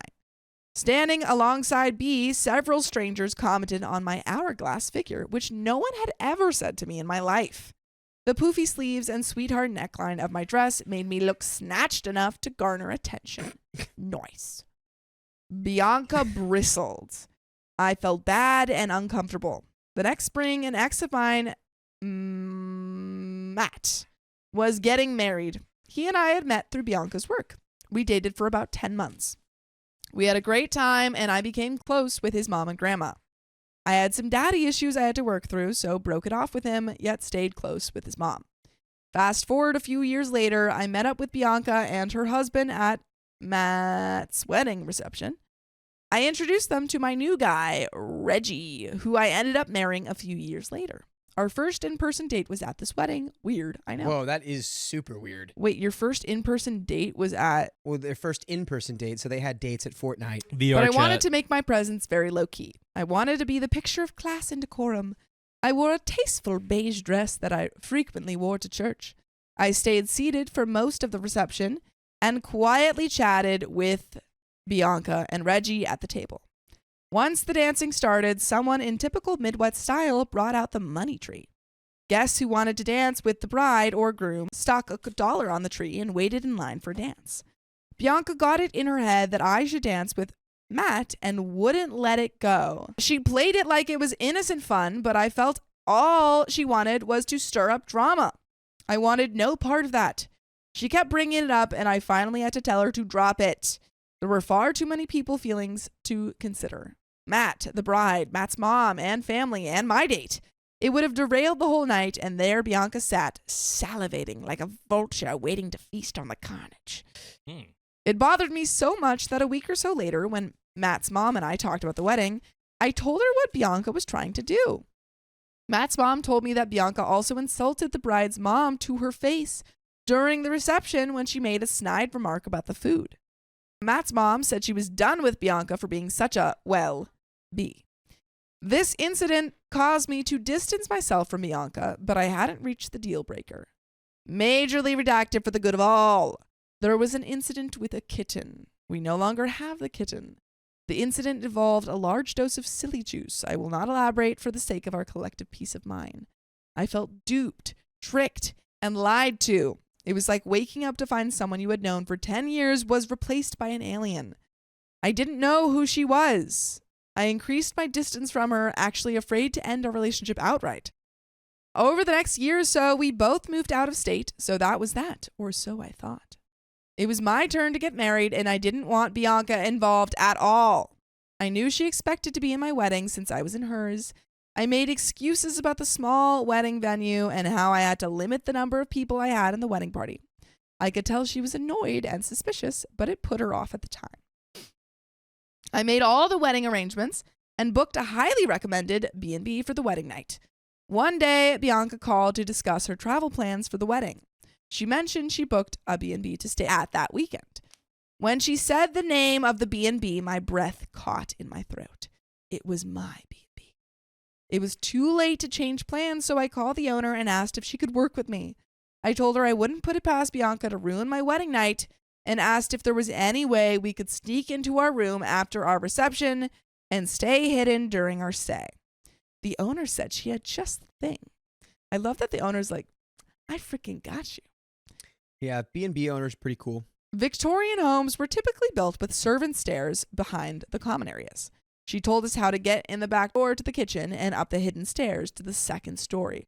She also arranged for us to have breakfast in our room the next morning. I prepared her for all the snarky comments Bianca would make about the wedding at breakfast the next morning. I told her to take it with a grain of salt. My wedding went wonderfully as planned with no intrusion from Bianca. Yes. During the reception line, there was no gracious, "The wedding was beautiful," or "Congratulations." The only thing she said to me was, "I see you stuffed your bra." Can we stuff your mouth, man? Bro, I'm about to I don't wanna stuff hear you into a black hole. Bye. Why are you at this wedding? Spaghetti lady. The seamstress at the bridal shop added cups inside my dress because 1, my dress was backless, so I couldn't wear a bra, and 2, she didn't want to mess with the princess seaming to take it in. So that's basically all Bianca said to me all evening. After the reception and the guests had all gone, my new hubby and I made our way to the B&B. Reggie opened the back door with the owner's key, and we found the hidden stairs next to the kitchen. We giggled as we snuck up the steep, narrow stairs, my voluminous dress scraping the walls as I tried my best not to trip going up to the second floor. This is Nice. cute. By the way, you know what else is cute? Listen to full episodes of stories just like this. Just go to Apple Podcasts, Spotify, or your favorite podcast app and search up OK Storytime. Reggie stuck his head out in the hallway, saw the coast was clear, and we tiptoed to our room. We took a wonderfully romantic jacuzzi bath, even though we weren't supposed to run the jets past 10 p.m. The next morning, we had breakfast in bed and waited for the owner to tell us Bianca and her husband had finished their breakfast in the common room and went back upstairs. Reggie and I reversed our secret trek downstairs. We thanked the owner for assuring our wedding night was perfect and laughed conspiratorially at our success. I asked if Bianca gossiped about the wedding, and the owner said she did. I told her I knew she would. We thanked her again and drove off to start our honeymoon. I never spoke to Bianca again. And that's the end of the story. My boyfriend's friend ghosted us after neglect. Now he's acting like nothing happened. Isn't that the whole point of ghosting? Is just like ignore, avoid, disappear? Ignore, avoid, disappear, spook. Oh, by the way, I would be remiss if I did not mention this came directly from the OK Storytime subreddit. No way. Directly from one of you. One of our children has an issue. One of our babies. One of our babies. Dude, if you're in the chat, let us know. Sound off. I'm going crazy because I really don't understand this situation at all. I, 33 female, and my boyfriend, let's call him Jay, 35 male, have been in a relationship for a year. We first met in 2007 through the same friend group, and from 2017 to October of 2023, we lost touch because I moved away and focused on my own life. Then we unexpectedly crossed paths again and have been together since February of 2024. By the way, this comes from user Popsies directly from the r/OK Storytime subreddit, and if you want to submit your own stories, go submit them there. Everything was going well, and at the end of September, we booked a trip to Turkey for 8 days. So gobble, gobble. The trip itself went smoothly. Jay has a dog and needed someone to take care of it that week. A very good friend of his, 38 female, let's call her Sharon, was willing to look after the dog. Since her house was under renovation at the time, Jay suggested that she stay at his place. That way, the dog would have more company, which is a win-win for everyone. Jay has an electric scooter, which is his only means of transportation. Sharon uses this scooter at least twice a week, and she was allowed to use it while we were traveling. This wasn't the first time Sharon did this. Jay had asked her multiple times before to take care of his dog, even for several days, and it had always gone well. Jay's sister has a spare key to his front door for emergencies. She lives 5 minutes away, and her children go to school on the same street where Jay lives. We left on Sunday afternoon, and Sharon was supposed to arrive late that afternoon. The dog is always let free in the house when no one is home, but he can't go outside unsupervised because the yard isn't fenced. By the way, the dog is a fluffy 2-year-old husky who has a lot to say. Sometimes it happens that he doesn't get to go outside for up to 14 hours, but he has never had an accident indoors even when left alone for so long. On Wednesday morning, Jay's sister dropped off her kids at school. She had the day off and thought it would be nice to take the dog for a good walk. She rang the doorbell first just in case Sharon was home because she didn't want to be rude, but no one answered. So she used her key to enter the house, and what she saw was the last thing she expected. No. Trigger warning, this dog was left unattended for sure. The dog was waiting at the door because, of course, he had heard the doorbell. He wagged his tail, super happy to see someone, but she immediately noticed that something was wrong. He wasn't his usual enthusiastic self. He looked tired and unkempt and was unsteady on his feet. In the living room, at least 12 out of 14 flower pots had been knocked over, and most of the plants had been partially eaten. There was also trash on the floor and on the couch. In the kitchen, the garbage bin had been knocked over, and its contents were everywhere. Things had also fallen off of the counter. The dog's food bowl was empty. In the bathroom, there were socks with holes bitten into them. It was all very strange because normally he never touches anything. The dog's water bowl was also on the floor, even though it's usually kept in the kitchen. When she picked it up, the dog started jumping up and down enthusiastically. She quickly refilled it, and he drank the entire bowl in one go. Jail. Oh my gosh. Jail for Sharon. Oh my gosh. Jail. Oh my gosh. That is crazy. That's crazy. My dogs never get excited when I fill up the water bowl unless they're like really thirsty. And then it's only been like a couple days. How long has it been? How long has this person been watching? 3 days. It's been 3 days. Oh my gosh. It's been 3 days since they left on Sunday. Dog. She thought to check upstairs as well, and it was a complete disaster there too. The dog had relieved himself multiple times and several things had been chewed up. She immediately let the dog outside, which was clearly very necessary. Jay's sister called us right away to inform us about everything. We didn't see this coming. We were angry and disappointed. We also asked her to check if the electric scooter was still there, but it was nowhere to be found. Oh, so she rolled up, took the scooter, and abandoned the dog. Oh. So this is when I'd actually immediately call the police and be like, I think this woman stole my scooter. Yeah, she literally stole from me. I wonder, because isn't there things that you can like, can't you take some sort of legal action against like neglect of an animal, like animal abuse? But I don't know if you can set, like there would probably have to be like a contract of some kind. Like it would have to be like, you would have to be able to like clearly prove that it was Sharon's Yeah. responsibility and that she had agreed to be there. Jay's sister started cleaning up the mess and took the dog for a short walk. Meanwhile, we tried to reach Sharon, but we got no response. Thankfully, Jay's sister was willing to take care of the dog so we could continue our trip with peace of mind, knowing the dog was now in good hands. For the rest of our trip, we still got no response from Sharon. Jay's sister also didn't think Sharon had entered the house at any point during this time. The day before we were supposed to return home, Jay sent Sharon another message telling her to make sure she returned the electric scooter. He really needed it for an important appointment that he couldn't miss. And again, no response. When we got home, the dog was, of course, very happy to see us, and we felt the same. Unfortunately, the scooter was still nowhere to be found. We sent Sharon another message, but again, no response. Substance abuse? What are we doing? Like, secret? Like, is this an addiction? Like, what did she, like, steal the scooter and pawn it for, like, money? Like, what's going on here? Why did she fall off the face of the earth? Yeah. She just ghosted. She turned into a ghost. And 2 days later, Jay woke up, went downstairs, and found the electric scooter standing in the living room. The house keys we had given to Sharon were on the table. That's so ominous! what? However, that's not all. Later that day, when Jay tried to use the scooter, he noticed that the front wheel was stuck and it could no longer be charged. That's the only reason they got it back. Again, I would have called the police, man. I would have been like, this woman stole my scooter. Are you Yeah. kidding me? You basically, you could have, my dog. I would go full scorched earth against this woman. Broken scooter, still not a single word from Sharon. The following week, Jay also realized that his bird spikes were missing from the cupboard. New ones worth around 300 euros. What the heck are bird spikes? So a mysterious object was missing from the cupboard. Since October 2024, there has been no contact with Sharon until yesterday.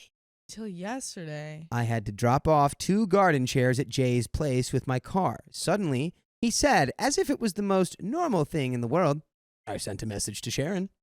Me? Huh? What did you just say? Jay said, I sent a message to Sharon. You sent a message to Sharon. Yeah, I just wanted to see if she would reply. And? Yeah, she said the renovations were finished and I should come by to see them. I'm going over this evening when she's home from work. What? Like nothing happened. Okay. Like literally nothing happened. Not even going to address anything that just happened. Just like, hey, yeah, you should come check out the place. All the renovations are done. You should be like, yeah, I'll come check it out after you tell me why you abandoned my dog and stole my scooter. Yeah, I think if I was OP, I'd just be like, okay, so when are you going over? Because I am too. I'm coming with you. I'm coming Yeah, with I'd be you. like, yo, so when are we coming? Yeah, When are we going? When are we going? I'll Yeah, go. yeah. I'm gonna talk to this girl. The way he said it was as if nothing had ever happened, and I had no idea how to respond. I was so surprised, shocked, and confused, I said goodbye and went home. I didn't hear anything else from him that evening, and I also didn't reach out. I barely slept that night, constantly wondering why he would contact her himself, someone who treated us, but especially him, so badly, and then act like nothing ever happened.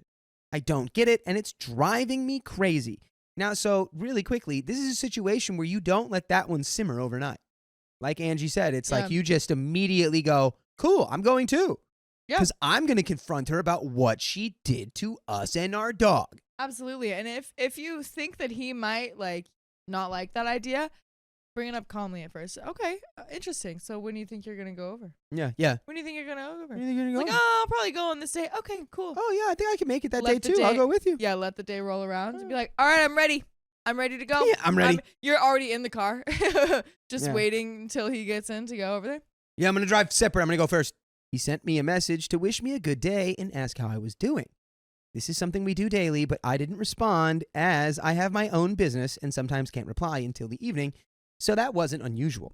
Once I got home, I messaged him asking why he had reached out to Sharon himself. His reply is, I was wondering if she would reply. It was an impulse. Seems reasonable enough. When I asked if he had thought about what would happen if she actually answered, he said, no. Then I asked why on earth he went to visit her. His answer was, I was curious to see her finished house. Well, guess what? So am I. So am I. Me, Angie, not even me, OP. I'm curious. I want to see it. I want to see what kind of house this person has, and then I Yeah. want to unleash 10,000 ladybugs into it. And then She even came back to his house afterwards because she wanted to see the dog again. Side note, I am 100% sure they are not having an affair. They lived together for a year due to financial reasons, and there have never been any romantic feelings on either side. When I asked what she had to say about the dog and the scooter, he replied, and I kid you not, "Oh no, I completely forgot." I'm sorry. Forgot? You forgot about the dog almost passing away because of neglect. Now it's like, what are you talking about, dude? What you talking about? You forgot? What are you talking about? He's probably just like, oh, I just didn't want to be confrontational. We'll figure it out. I do. I want to be confrontational. Yeah. Let me do it then. Not only did he completely forget, but Sharon didn't bring it up either. How convenient. By the way, you can listen conveniently to full episodes with stories like this on Spotify, iHeartRadio, Apple Podcasts, wherever you listen to podcasts. Just search OK Storytime. And then you will find 52 wonderful little days full of stories for you to listen to. Yeah, not quite little. They're quite full days. 1,250 hours. And we do have a little bit more story left, but what are we doing here? Like, he's like, oh no, I didn't bring it up, and she also didn't bring it up. I just wanted to see the renovations on her house. Yeah. Not only did I bring it up, but I forgot. I forgot that happened. Like, like where are we? Where are we at? Yeah. Like, are we being like, you need to be honest with me, or like I'm leaving, or like we're separate, like, or we're splitting it off because it's like this. It's absurd to me that you could just like blank that out of your head. I would be out of there. Something's going on. Out of there. My dog literally almost passed away. It tore up the house because he was so desperate for food and water. Yeah. And you're just going to forget about that? Yeah. And then like take this and just say nothing. Yeah. Ghost us. I need reasoning. I need reasoning like right now. I have no words for this, at least none that I won't regret later. What is going on here? Why did he reach out to her himself to see if she would reply? What kind of explanation is that? She lied, stole, and nearly killed the dog, thank God for his sister, right? And completely abandoned us, and he's just acting like nothing happened. Am I supposed to do the same? Can anyone offer any insights? Because I can feel completely lost right now, and we have some comments. Let's go. Comment 1. Let him have whatever relationship he wants with her. I would be cold and distant with her. If you helped clean up her mess, I would not be inviting. I would leave if she was around. He can do as he pleases, but it is very strange that he would be okay with losing everything to her, and he just lets her do it. She got the extra money from the item she stole, which probably helped her finish her repairs. There is something else going on with them, and don't be fooled. I would not be around the person that would do that to a friend. I would never trust her again, and she has it in her nature to use and abuse her friends. She would be out with me, period. OP says, I do not want to see her, and I will not go to Jay's house if I know she is there. I will not see her in his house. I will not see her with a mouse. I will not see her over here. I will not see her over there. I will not be able to keep my mouth shut. I don't want people like her in my life, and he knows this, and still he contacted her. Yeah. And that's the end of the story? Wow. I'm leaving him. Wow. I'm leaving him. Easy. Easiest decision ever. Bye. Get out of there. Tell him off. Get all this trash. What I would love to do if she like did go over there with him to like check out the new place, get all the trash. I mean, it's probably thrown away already, but get all the trash that the dog, left out. Yeah. All the plant pots that were broken spilled over. All the trash and the fuzz and the socks. Dump it all over the place. Like, there's a great place you guys got here. Yeah. Oh, I love the living room. So glad you just finished it. It looks beautiful. You're holding another big bag of trash. Can you show me to the bedroom? Yeah. Put all of because also the dog, went to the bathroom. Get all that. Swing it all in there. I just cannot, I cannot fathom staying with him after that. Like, no, not at all. I'd have to tell him. I'd be like, oh, we're breaking up. And it's because I don't think I can, like, respect you anymore. Worse than cheating, I would say. I'd have more respect for you if you cheated on me than if you did this. Yeah. Like, for real. Like, I don't even, like, I mean, that's not me condoning cheating. That's just me being like, The person who almost like killed your dog and then like abandoned you and like really like was like I don't know. Yeah, you just like forgot about And that. then you're just like, yeah, can I see the finished version of your house? It's like, who Huh? are you? Yeah. No, that's Do crazy. you really not remember? Dude, crazy people. I refused to reconnect with my son because he was the one who abandoned me. Don't do it. I, 45 female, have a son from my previous marriage. I got pregnant way too young at the age of 20 from my high school sweetheart, David, 45 male. We got married at 22 after graduating college. By the way, this comes from Silly Struggle 2528. And if you want to submit your own stories, go to the r/OK Storytime subreddit. So, David was rich. Aha. And he didn't want me to work, so I was just a housewife. My son was the apple of my eye. I gave everything to him. He was my world. We were really close, and I never had a doubt in my mind that I would never be alone as long as I had him. That is until 10 years ago when I found out that my husband was cheating on me with a young colleague of his. Ooh. What was worse, my 15-year-old son knew about it. He hid the affair from me. Imagine how broken I was. I was betrayed by the two people I cared about most in the world. I asked my son why he did it, why he hurt me. His response was that his dad told him not to say anything. He bought him gifts to keep his mouth shut, and having a young stepmom made him popular amongst his friends. I was blindsided when I learned that my husband had even taken my little boy to meet that woman. Ooh, They made excuses saying they were on a ski trip, but they had taken his mistress with them. I felt like a fool. In the divorce ruling, my son chose my ex over me. I was heartbroken. Once everything was finalized, he didn't even want to visit me. Oh, I'm sorry. This is really, This is really tough. awful. I tried reaching out to him once he turned 18, but he refused. At that point, I gave up and went on with my life. I would still get sad over the years, wondering how he was doing, but eventually I moved on and met somebody. He was a single father of 2 girls. We got married, and just a few days after our wedding, I found out I was pregnant again. Baby. The pregnancy was a nightmare. Oh. I wanted to meet my son and tell him he was going to be a brother to a baby girl, but my labor was difficult and I nearly passed away after giving birth. Oh my goodness. I still wanted to see him, but I knew he didn't want to see me, so I let go of the idea. Over the years, the memories of him just became vague as I immersed myself in my new family. A week ago, I received a series of messages from him on Facebook. He said he missed me a lot and wanted to meet up. It took me by surprise. After 10 years of silence, now he wants to see me? Why? I've been going over every possible reason. The worst part is I don't feel excited about it. As a mother, I know I should be over the moon, but I'm not. My parents and husband know how I feel, and they've been pushing me to meet him. They say I need closure. After all, he is my son. But I don't know if I want to relive the same trauma, so am I in the wrong? And there are a couple edits and another update. I'm conflicted. If I do meet him, I won't invite him to my house, maybe a public place instead. I don't know if he wants something from me, but I will be cautious. And another edit, I've decided to meet him today, but I'm taking my husband with me.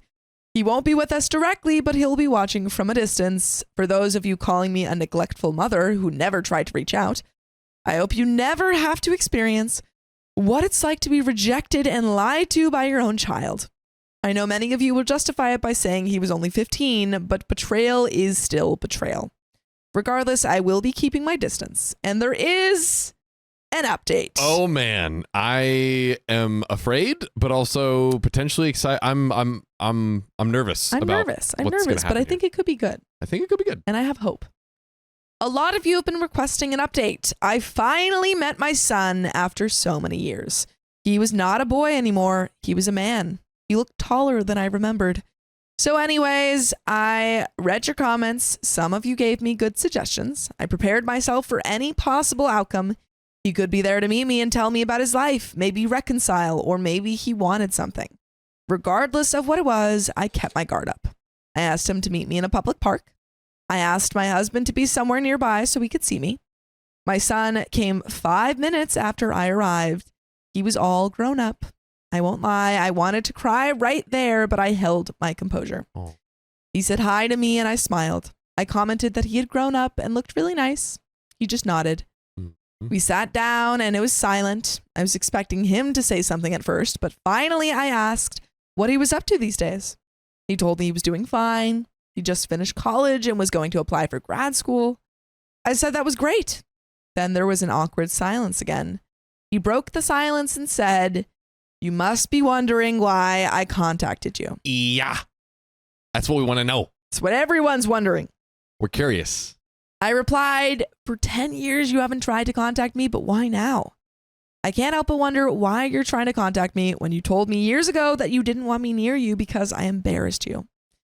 His face got serious and he said, "I know that, but I need something from you. Let's see A it. lot of you suggested he must be here to ask for money. Well, you guys were right. Damn it. He asked me for money.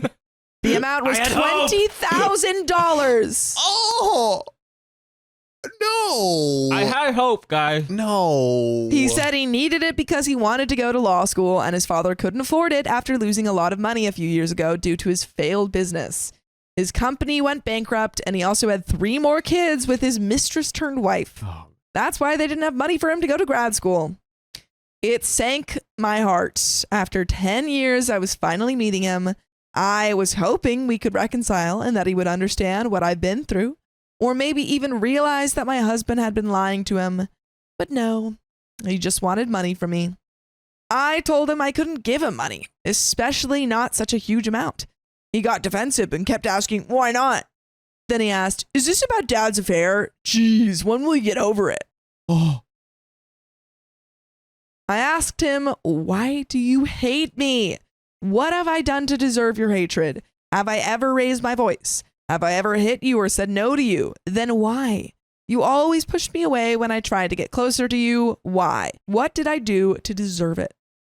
He took a deep breath and said, "You don't understand, Mom. You really expected me to come with you?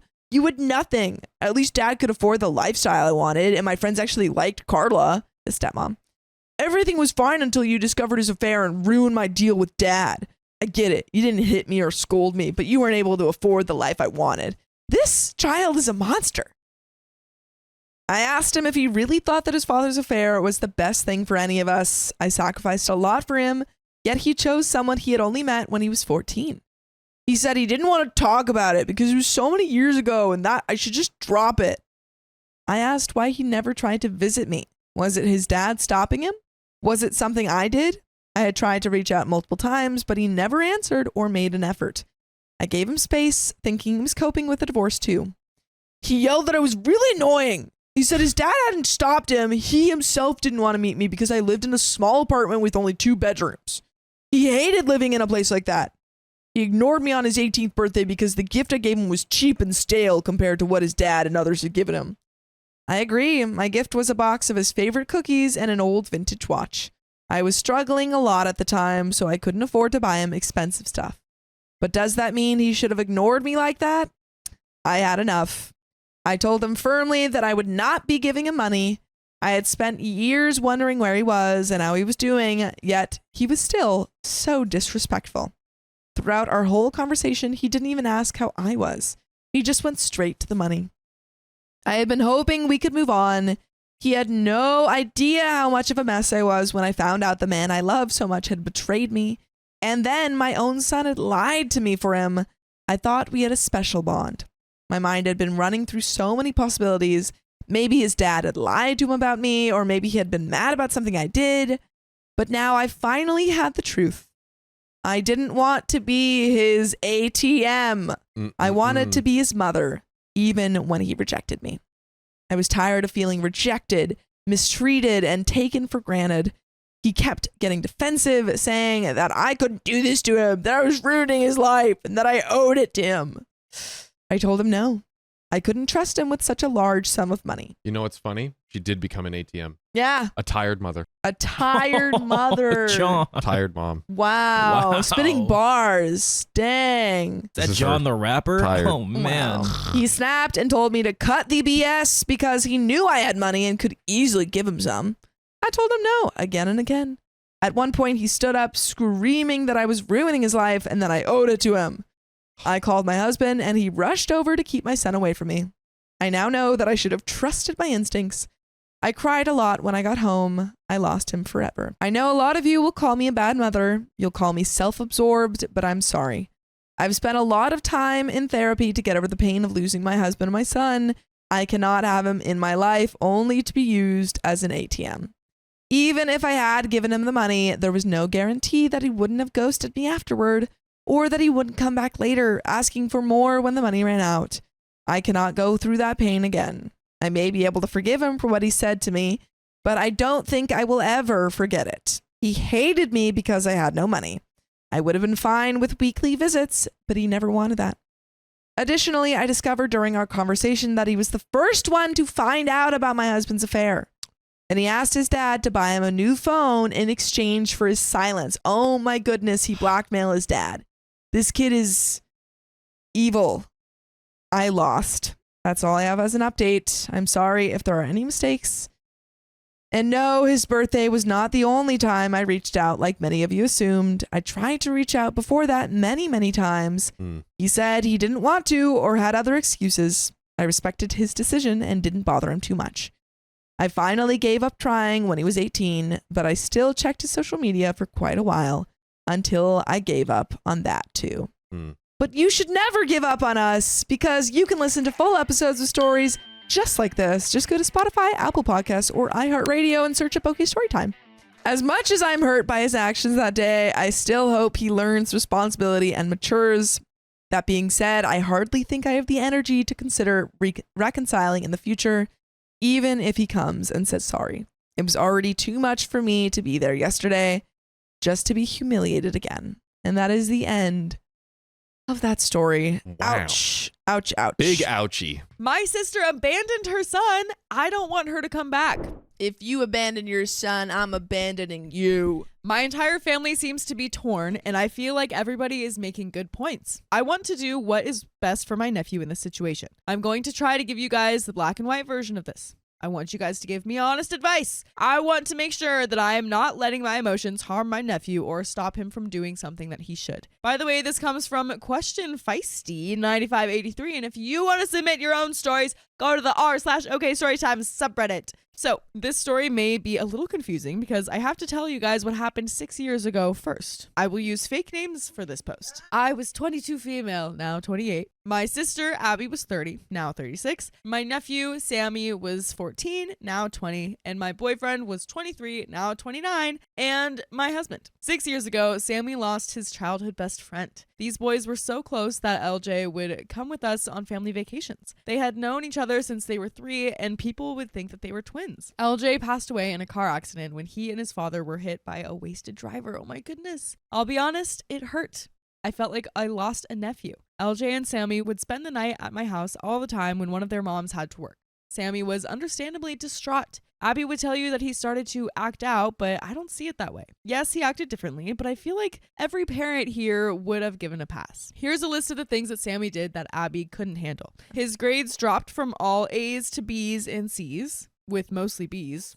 He would skip one of his classes to go hide in the library because the teacher made a memorial for LJ and he couldn't handle seeing it every day. This was also within the first week of his passing. Oh my gosh. He didn't want to play basketball anymore because it reminded him of LJ. He later told me that it made him so sad to think of all the plays that they made together. I know I'm not a mom, and Abby would always say I would have understood if I was one, but I still feel like Sammy was a kid who lost his brother, basically. 3 months after LJ passed, Abby and Sammy showed up at my house.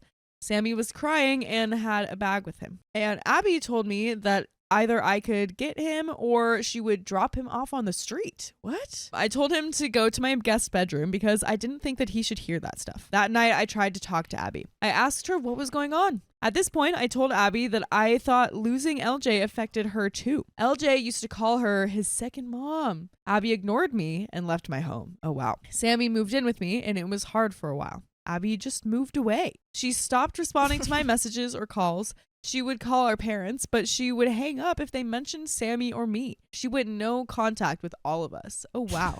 What's going on? up here, what's going on? Now, I'm unsure if this is true, but I believe it is. A few days after Sammy moved in, I asked him what happened with his mom that night. He looked me in the eyes and told me that Abby said the wrong boy passed away that night. My Your stomach mom just is dropped. Disgusting. Oh my gosh. That's not your mom. That's not his mom. to her That's own son. No, that's not his mom. You're his mom now. Now, Abby denies this, but 6 years later, Sammy will still say it word for word. You don't forget that moment. No. There are certain moments where someone says something to you because memory is flawed. Memory is something that is changeable. Like, it's not fact. Sure. But there are certain phrases and words that people will say to you that are so deeply impactful that you will never forget. Yeah. Like, well, if you don't remember, it clearly didn't mean as much to you as it did to the person you said it to. Abby changes her story. At first, it was that she would never say anything like that. Then it was Sammy was overreacting. Then it was, that's too long ago for me to remember.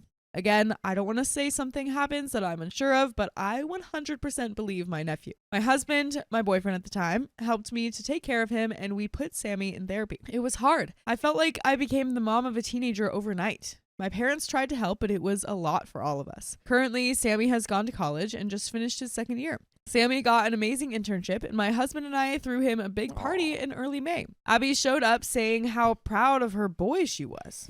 Sammy just stared at her before walking away. She spent the entire party telling his friends and everyone else how she raised such a fine young man. After the party, Sammy told her he never wanted to see her again and that he didn't have a mom. Now, this is where I'm torn. Some of my family feels like Abby deserves a second chance, but I don't. I don't want to let my feelings hold Sammy back, but I really don't think she deserves it. I remember calling my sister for weeks trying to get her to talk to her son. I remember when her son broke his arm and I texted that he was in the ER, and I remember his first date. I remember when he graduated high school. I remember driving him to college. I remember my husband teaching him how to drive. I remember every time I tried to contact her. She had more than one chance. My mom believes that I am afraid of losing my maternal role in Sammy's life, but that's not it. You couldn't. I have always kept the mindset that I'm an aunt. It's just when you have a 14-year-old cry to you because his mom won't answer his calls and ask you why she doesn't love him, that changes your mind. Should I encourage Sammy to see his mom? Also, as an add-on, Sammy doesn't want to deal with her at all, but my mom believes that if I encourage it, he will. Abby is also asking me to help her reconnect with Sammy. And there is an edit. I have a quick edit to make. I apologize if this is incoherent because I am pissed. Long story short, my mom called Sammy this morning asking if he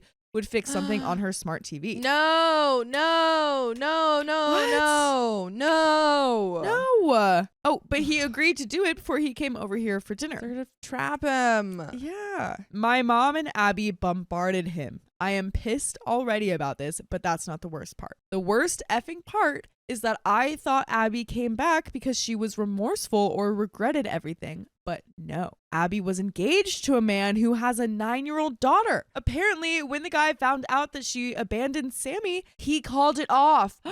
And yeah, as he should. I don't feel bad for you at all. Yeah. This is not a person who deserves, like, for her, the audacity to abandon her son. Yeah. And then only come back into his life. Yeah. When she needs him to look better. Yes. In the eyes of her fiance. Yeah, she just is trying to marry this person. Yeah. And this is like the final step. He is a step in her plan, and that's it. That's despicable. She only wants to bring Sammy around so that he can pretend his mom was always in his life. The guy said that he couldn't marry a person who would just abandon her son. Yeah. That's right. Yeah. I am trying my best to be respectful to my mom, but I could honestly cuss her out. It is taking all of my power to not drive to her house right now. And there is an update, but oh my goodness. Oh my goodness. I thought that would just be a quick little clarification thing. But that was like a whole update in itself. Yeah. I was going to say, like, no, you don't need to encourage that and then they relationship. do it anyway. My thing that I was going to say was also, no, you could,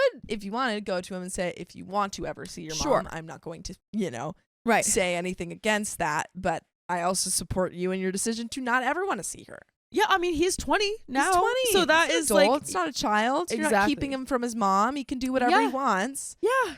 But he also needs to know that, you're always there for him in a way that his mom has never been Exactly. for him. Exactly. Honestly, I would say like limiting contact with your own mom. Yeah, I want the OP's mom to like really know what's going on because it feels like she doesn't. Yeah, somehow. I'm just like, what is this? I don't know. But we do have an update. I would like to thank you all for your messages. Sammy and I sat down and went through each message to help us both know that we made the right Aw. choice. I want to answer a few questions. A lot of people wanted to know why I was doubting my decision to not support Abby's and Sammy's reunion. The answer is that I have had 2 miscarriages in the past 3 years. Oh, wow. And after the second one, my husband and I decided to stop trying. Every time I would bring up how my sister abandoned Sammy, my mom would say things like, "You will never understand what it's like to be a mom," or "You'll understand if you ever have kids." And she would punt me while I was down. I know it's weak, but those moments would make me shut up. She would also say I was keeping Sammy from Abby because I could never be a real mom and was scared that she would take him. I let all of that get to me. People also asked about Sammy's dad. I never met the guy. I don't know if my sister knows who he is, honestly. She used to say that they met at a game, but again, I never met him. Now, the update. This morning, my husband, Sammy, and I decided to go to my mother's house. Before we went, I showed Sammy this post, and he wants to say thank you to all of you. My family was starting to get to him as well, and hearing other people, especially parents, say that what his mom did was unforgivable helped him a lot. Sammy is in therapy and has been since he was about 15. The very first thing I noticed when we arrived was how little Abby interacted with Sammy. At the party, Abby kept trying to touch him or talk to him, etc. But this morning she looked up and that was it. It made me feel like she's only a mom when others are around. My mom immediately started asking if we wanted to get over the past and become a family. No, they're both You your can't. mom and your freaking sister Yeah. are both moms when it looks good. Yeah. When they want something. Exactly. It's these are not moms. You are a mother. Yeah, and it's not the past anymore. Like, Yeah. it's still happening because Yeah. she still doesn't want to come back for the right reasons. She's No. just trying to desperately get some sort of marriage to work out. The fact that either of them said, I can't remember which one, but like whoever said that you weren't a mother is ridiculous. Ridiculous. Motherhood is not simply giving birth. It is raising the child. It is Yeah. loving that child. Yeah. No matter, the circumstances, that Mhm. no matter if they get a B or a C, like that's not, there Yeah. are no conditions in loving your child. Yeah. Sammy said that Abby, he refuses to call her mom, had to at least apologize. Abby dared to say, "I didn't do anything wrong. You were horrible. I am normally a calm person, but this time I saw red." I immediately stood between them to tell her that she was a horrible mom who barely deserved to be called that. He lost his best friend. He can miss a few answers on a test. Abby also tried to pull the "you will never be a mom," and I pulled out my phone to find this thread. I searched every message that detailed how horrible she and my mom was. Abby threatened to make her own post to expose the truth. Side note, Jamie, my sister's real name. I dare you to tell these people the truth. Make a post trying to excuse abandoning your 14-year-old in a moment when he needed you the most, and how you only want to come back because your ex-fiance refused to marry such a monster. Sammy also said that if he finds out that she made a post on her, he will make a post and include screenshots of all of the times he texted and called her and got no response. At this point, I thought I was getting through to my mom. She was starting to read every message and was realizing how she was enabling my sister. But my sister immediately went, "You exposed my business on the internet," and my mom immediately started to berate me. At this point, my husband spoke up. He told my mom that she wasn't welcomed into this house and told my sister that if she contacted his son again, he would press charges. Boom! Yeah! Woo! Sammy also added that if his mom contacted him ever again, he would find her ex online and tell him everything. Good. By the way, you can always find us online. Just go to Spotify, iHeartRadio, Apple Podcasts, and search OK Storytime, where you're going to find full episodes with more stories just like this one. Ain't that the truth? Get on over there. But oh my gosh, there's a little bit more to the story, but how we feeling? Any final thoughts before we move on? My final thought is you are a mother. You are I mean, mother. regardless of your mother. Regardless of whether or not you gave birth to Sammy, you raised him and you cared for him, you still care for him, and his mother and your mother don't know how to do that. Yeah, absolutely. Like Sophia was saying earlier, like it's more than just giving birth. You are his mother. That man is his father. Whether it's like legal or not, you have been taking care of him, especially when he was literally abandoned by you. So, but there is a little bit more. Abandoned by his mom. Yeah. Long story short, we are all going no contact with my mom and sister, as well as anyone else who tries to give us messages from them. My mom already tried to convince my dad to make me talk to them. Jamie and I have different fathers, but he cussed them out. I talked to Sammy about everything, and he did admit that this all felt like a setback. He felt like he only mattered to his mom because she needed something. He will be talking to his therapist about that. My husband and I are thinking about moving. This, of course, will take some time. We always planned on moving, but we didn't want to force Sammy to change schools, especially when he got to high school. I just want to say thank you all again. You guys helped me realize that I was allowing my mom and sister to take my miscarriage and use it to make me a flying monkey. I know I didn't give birth to Sammy, but to me, he is my son. And that is the end. Oh my gosh. Happy Mother's Day, everyone. This is a Mother's Day story. My boyfriend ghosted me the day before our beach vacation. Oh, at least you save money on the luggage fees, though, right? Oh, this is my first post because I need people to tell me what to think right now. My boyfriend and I have been dating for a little over 6 months, and we have both been really busy with work. His dad has recently been sick, so we haven't gotten to see each other as often these last 5 to 6 weeks. By the way, this comes from prestigious Dep365, and if you want to submit your own stories, go to the r/OKStorytime subreddit. So, about a month ago, we decided to plan a vacation during a national holiday that is going on right now. We're both early on in our careers and don't make much, but we decided to use a bit of savings and fly to a nearby country to have a beach vacation, stay in some hotels, swim, and the lot. We've both been so excited for this trip. He's planned most of the general stuff, what days and times we should fly. He booked all of the hotels. We were going to go back and forth between some islands. And he's been messaging me almost every day this week with weather updates and things we could do. I've been super busy with work, but cut out some time earlier this week to make a more in-depth schedule so we could make the most of our vacation. I booked some stuff for us to do to ensure we would have tickets. It was all going perfectly. We were both clearly excited and had spent a good amount of money. I know he already spent at least $1,000 booking stuff, so he was very invested.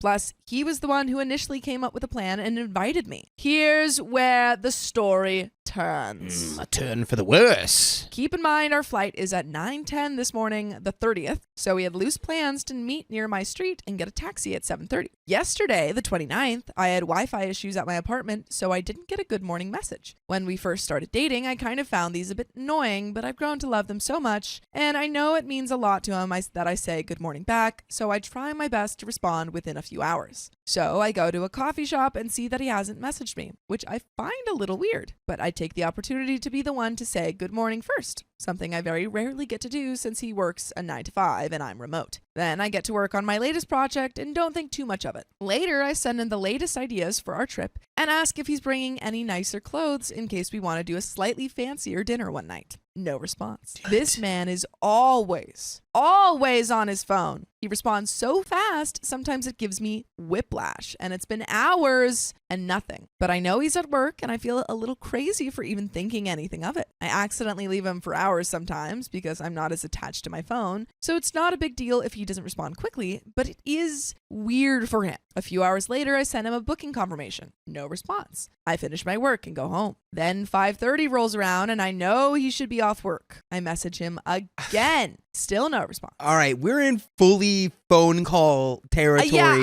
spam call. If I knew that he was off work, are they leaving tonight? They're tomorrow. They're leaving tomorrow morning. Okay. They're leaving tomorrow morning. I'm not getting any messages. I'd be like, call. Yeah, Hey. a dozen missed calls from me is what they'd have. Yeah, what? An hour later, I message again because I'm worried he isn't messaging back the night before our flight. No response. I call him a couple of times and he doesn't pick up. So by 7:30, I'm stressing out and walk over to his apartment, a 5-minute walk from mine. His bike is outside his door, but I knock for 20-ish minutes and no response. I'm trying to come up with excuses. Maybe he had to work super late. He's out at dinner. His phone has passed away or broken. I go home and just pack and go to sleep. See, I don't know if I would I would be like, oh my God, where are you? Like, are you okay? Is everything fine? I would not stop, but he's probably, I don't know. Yeah, I think I'd be like, police wellness check. Yeah, I'd be like where are anything? you? I don't know. I don't know where he is. I don't think I would leave the apartment after 20 minutes. 20 minutes is not that long. Call parents. Yeah.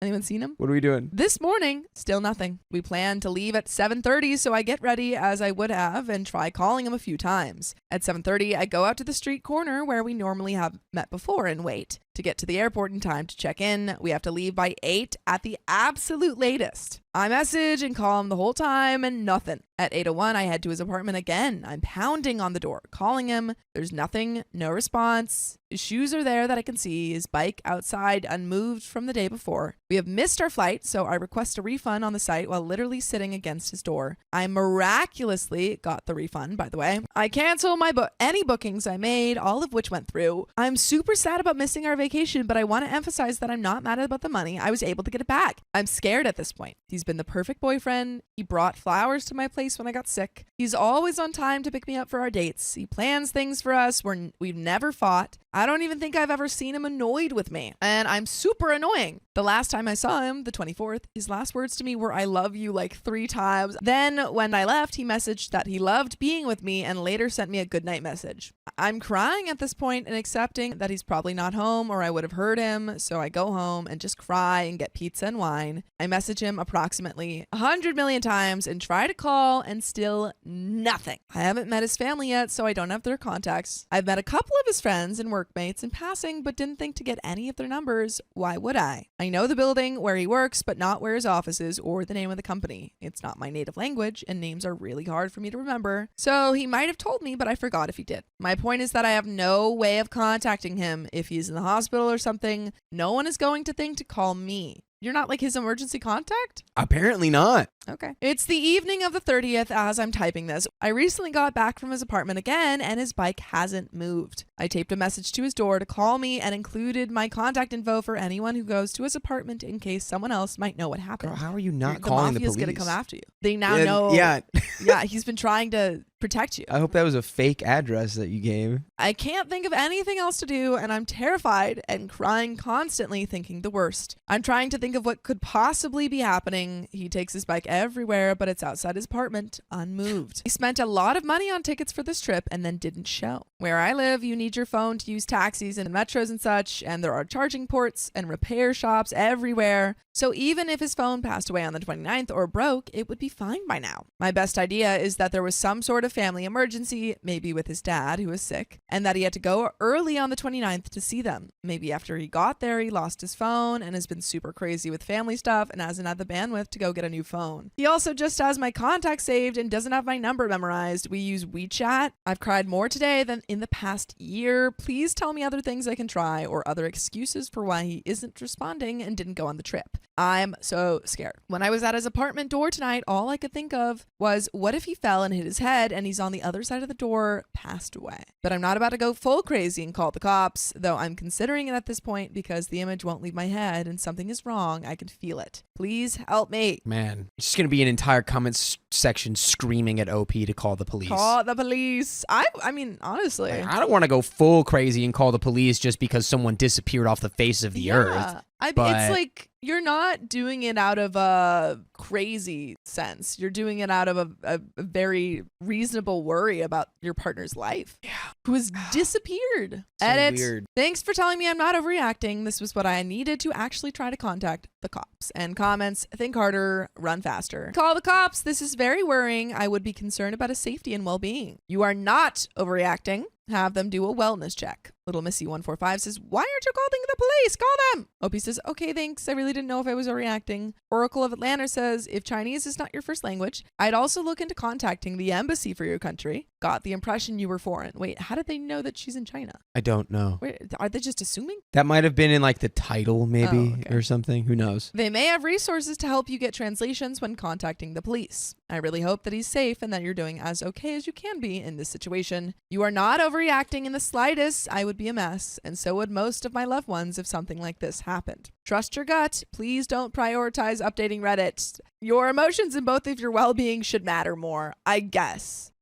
Thinking of you guys. Opie says, thanks so much. So many people have just been replying, why haven't you gone sooner? But Chinese is very much not my first language. And when I'm tired and upset, I'm even worse. But I was thankfully able to get by. Thanks for the kind words. It's really helping me wind down from the craziness. And update! But before we get into it, thoughts? Oh, I'm thinking maybe get just the closure of like, oh, that's what happened. Okay, well, moving on. As you know, if there's any way for this guy to just like communicate with you at all, short of just like being thrown in a hole with no cell phone. Yeah, no, I'm thinking if he wasn't actively in danger, then I'm like, there was really no excuse for leaving you hanging in a lurch when you guys were supposed to go on a trip. Dude, did he get disappeared? But there is an update. Let's find out what he's up to. He's not dead. Dude, where's my 10 trill? How did you know? Where's my 10 trilly right there? Okay, so it's been a crazy night for everyone asking why I hadn't already gone to the cops. It had only been a day and a half, and I live in a very safe place, so I didn't want to overreact. People have always told me I blow stuff up, so I'm very cautious about it now. I know I probably should have gone earlier, though. Anyway, I left my house and tried to find a police station, but all I could find were traffic violation stations. So I called in, even though I have the speech capabilities of an 11-year-old in Chinese, and told them what was going on. There was a nice woman on the phone, and she was very helpful and patient and sent over some officers to meet me and help me. They immediately take my case very seriously, but I still have the problem of not really having much info to give them. They asked if I had a picture of his ID, and I was like, no. And so it took them a long time to find his record in the system. They were ready to go with me to do a house check, but then they got an update on the system and asked if I was okay going with them to the station. And I, of course, was. So I get there and they ask me a few more questions, like if we were fighting, no, we weren't, etc. Then the officers who I'm talking to get a bit nervous. Spy. And one types something into his phone and shows me a translation, and it says, your boyfriend was arrested 2 days ago.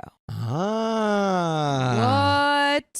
For being a spy. For being I a didn't even spy. think about that as an Caught him. option. It all came full circle, baby. Well, that is actually a pretty good reason to not be contacting you, unless, it depends on why he was arrested, but yeah, that might be a whole other can of worms. I felt so many emotions and I'm still reeling. I barely slept last night and I've been worried sick and crying all day, and so I'm relieved that he's fine. He's not passed away or hurt or sick or in a coma or something, but at the same time, he's effing arrested?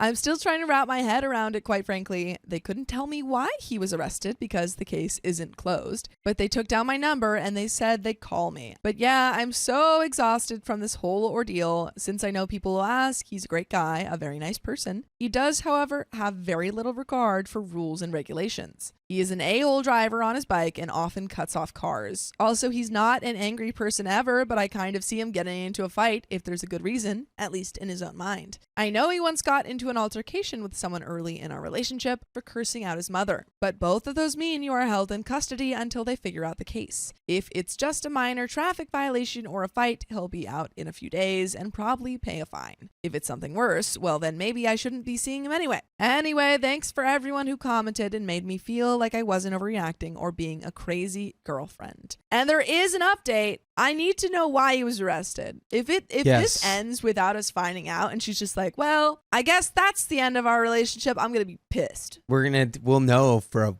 a fact that it's spy activities. Yeah, then. she's like, I can't tell you why he was arrested, but I'm never seeing him again. I can just tell you I'll never see him ever again. Edit, update. The more I think about it, he had to have been arrested early on Tuesday, so probably not a fight or anything. Maybe something he was caught on camera for? Edit, when I say he has little regard for rules, I mean compared to me. It's very typical here. Bikes are illegal in this city, so I'm told, and yet I almost get hit by one daily. Jaywalking is illegal, and yet he and everyone else does it all the time. Also, you can get held in custody for very minor things, which is why I haven't blacklisted him quite yet. Like, once a guy yelled slurs at a group of my friends and called my black friend the N-word, and the police detained him for 3 days for disturbing the peace. Not saying my boyfriend would do that, but you can get detained for parking tickets. Question C. This post has made me realize how rare it is that anything links from China onto the English-speaking internet. And OP says, haha, yeah, I'm originally from America, so this might not be a good thing. But one of my first thoughts when I started to truly spiral was, let's ask Reddit. Daba Hamo says, early in our relationship, my husband got pulled over in a small town in Kansas for a rolling stop at a stop sign. He had some unpaid parking tickets from years ago, so they arrested him. Luckily, he was able to get them cleared up, and he was able to get word to me and was out in a couple of days. I hope you have the same kind of luck with your boyfriend, and it's something that can get cleared up quickly. The timing really sucks though, and I'm sorry you missed your trip. Your boyfriend will really need to make it up to you. Tremenda Karucha, it'll probably be all right, honestly, but it's hard when someone you care about is going through something like this, and you're left feeling lost and a bit bewildered. And I suspect many of us have felt that way at some point, facing an unexpected crisis. So maybe try to be kind to yourself and just focus on taking things one day at a time, because really, there's not much else you can do right now, is there? But you know what you guys can do? What is it, Sophia? Listen to full episodes with stories just like this. You're kidding me. Nope. Where at? You can go to Spotify, Apple Podcasts, or iHeartRadio. What about other places I listen to podcasts? You can listen to any podcast platform if you search up OK Storytime. There's a little bit more. OP says, thanks. Yeah, it's been stressful, but I'm also just glad he's okay. I'm just typing this until I get tired enough to sleep at this point. There's no update. I did look at the comments of the story, and they said a Yeah. very common thing Yeah. that happens in Yeah. China is fraud. Like, Oh my God, he was frauding. He was Yeah, fraud. he was fraud. Fraud man. like, He was fraud- Like someone fraudulent said, man. he was frog man. He was frogman. My girlfriend is upset because of a picture with my sister. What kind of picture? Big question. Needs a big answer. I recently turned 21 a few days ago. Congrats. My girlfriend, who's also 21, couldn't make it to my 21st birthday party because she was traveling on a trip overseas. Lame. I told her that's okay. I was just going to have a small party with me and my family. I know people normally have a big party for their 21st, and my parents offered to throw me one, but I told them I'd rather just have a family party. And by the way, this comes from user FB Dilemma. And if you want to submit your own stories, go to the r/OK Storytime subreddit. So, it was really fun. Just me, my parents, and my two sisters, 22 and 24. My mother baked a wonderful cake, and we all had a great time. Just before I was about to blow out the candles, my oldest sister took a picture of me sitting next to my sister as she kissed me on the cheek, right as I was getting ready to blow out the candles. It was a really adorable picture, and everyone in my family loved it. My face was red and flustered, both from shyness and from getting ready to blow out the candles. It's a really cute photo. My smile came out so natural and unintended, and we both look so adorable. I wish I could show you guys, but I won't. They told me I should make it my profile pic on Facebook, and I agreed. Just tell us what your So I profile did. Later, I was talking to my girlfriend through Skype, and she was asking about my birthday and how it went. I told her it was really fun, and I enjoyed it. It's a shame she wasn't here, and maybe next year I might have a bigger party, if she's here. Everything seemed okay. Well, then she told me she noticed I had changed my profile picture, and she started telling me how the new picture made her upset and uncomfortable. I told her I didn't understand. She said she didn't want a picture of another girl kissing me. Okay, that's stupid. I'd be like, no, but it's my sister. Yeah, and Yeah, OP it's my says, sister. OP says, oh, well, I told her it's just my sister. My sister. And that it's insane to even think that. She said she knows, but other people who see the picture might not know. She Okay. said that other people who see the picture might think it's another girl, or maybe even a new girlfriend. I told her that's silly and ridiculous, especially since her name was tagged in the picture and people could see we have the same last name, so they'd probably put two and two together and guess we're siblings. Plus, that facial resemblance would also give it away. And the girlfriend's like, nah, they're just gonna think you're married. Also, like, who cares? Who cares if other people think that? You know that's not Mm-hmm. true. And like, if anyone asks, you're like, oh, no, that's, that's a sister. Yeah. Nevertheless, she still seems quite concerned and is adamant that I change my profile picture. What should I do? Is she right? Is this a reason to be worried enough that I should change my profile picture? Or is she overreacting to this and I shouldn't change my profile picture? And my girlfriend is an only child. Comment number 1, she's overreacting. It's not like it's some random girl you met on vacation. It's your sister and it's just Facebook. Reply says, this can't possibly be highlighted enough. It's just Facebook. Exactly. I get that many people live out their lives on Facebook and that it's a valid means of sharing your life, but it's not the end-all be-all representation of your relationship or your life in general. My boyfriend and I, and plenty of other couples, don't even list our relationship on Facebook. We're not hiding it. Neither of us just finds it important to publicly state our relationship status. We both feel that the people who matter to us will know about it, our relationship. My relationship status does not matter to anyone else. Your girlfriend needs to take a breather and recognize that Facebook doesn't have to exist just so people can get a picture-perfect perspective on her life. OP says, yeah, I don't list my relationships on Facebook either. I would probably ask her if she wants me to. That might make her feel better, but I'm completely the same as you. Everyone who knows me and everyone who matters to me already knows my relationships. I don't need to advertise it to total strangers. And there's an update. I told my sisters about the situation, how my girlfriend was unhappy with the new profile pic and the reasons why, being that she thought someone would see it and make the wrong connection. They both laughed and asked, is she crazy? That is how Jokingly. I would respond. Yeah, there's no joke there. Yeah. She's just... Like if there was a picture of me like hugging Sam and his future girlfriend was like, I want you to remove that picture. I'd be like, well, one, we look identical. So what? Yeah.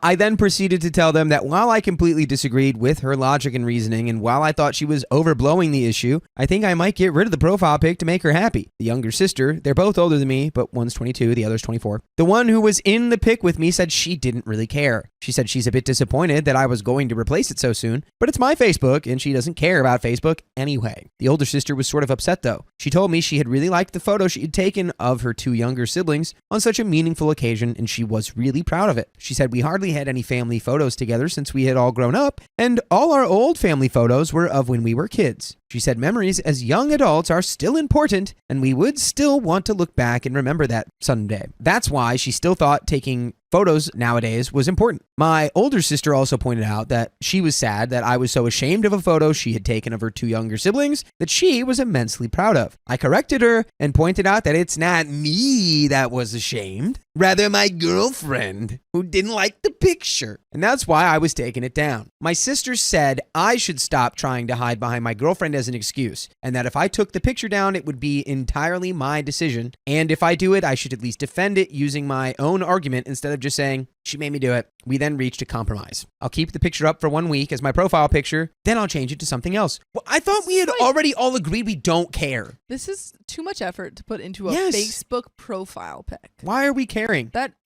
I guarantee you, maybe two people are actually looking at. Yeah. So in the meantime, my sister had taken many other photos of our family during my birthday, and I said I'd go with her to get some of them developed, and we can frame them and put them around the house. They were both okay with that, and it seemed like a well enough solution. Later, I was talking to my girlfriend on Skype. I articulated to her my feelings. I told her while I respect and understood her motives for wanting me to change the picture, I myself wanted to keep the picture up for another week. I didn't try to use my sister pressuring me into doing it as an excuse, but instead I took responsibility for my decision, although I did mention that they seemed upset at the suggestion to take it down, and I was taking their feelings into consideration when I made the decision. I also told her that after about a week, I'll put up a new picture of me and her as my profile picture. Then when she comes back from her trip, we can take a new picture together and I'll make that my profile picture. Oh my gosh. I should point out that none of her profile pictures or her current one have featured me. They've always just been single shots of her, usually like at the beach with sunglasses and a bikini, that kind of picture. Just her, not me, nobody else. Anyway, she agreed to this and said it was my decision and thanked me for appreciating her feelings and not dismissing them. Again, it seemed like a well enough solution that had been found. Alas, that was not the end of it.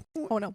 Oh no. Oh no. The picture itself, which was now my profile picture, while getting many likes, was also getting some nasty comments. Lots of people, including friends who know me and my girlfriend and my sisters, were posting really rude and lewd comments or joking about the picture. I had no idea what they were on, but even one of my cousins made a silly comment. Some guy even posted WTF. I thought it was ridiculous. That is so strange to me because I kind of understand if this were posted on like a large platform, like this was a a big creator or something and they posted this and then people in the comments were like siblings are dating and I understand if that happened, but this is like all people he knows who are commenting these weird things. Like that doesn't make any sense to me. Sometime later that same day, I was talking to my girlfriend again. She told me she had changed her mind and she really wanted me to change the profile picture. She was unhappy with it. I asked her why it was bothering her so much. She told me she wasn't personally comfortable with it. I told her it's just my sister's, and she was like, yeah, but it's not a sisterly kiss in the profile pic. I had no idea what the heck she meant. It was just a kiss on the cheek, but I said fine.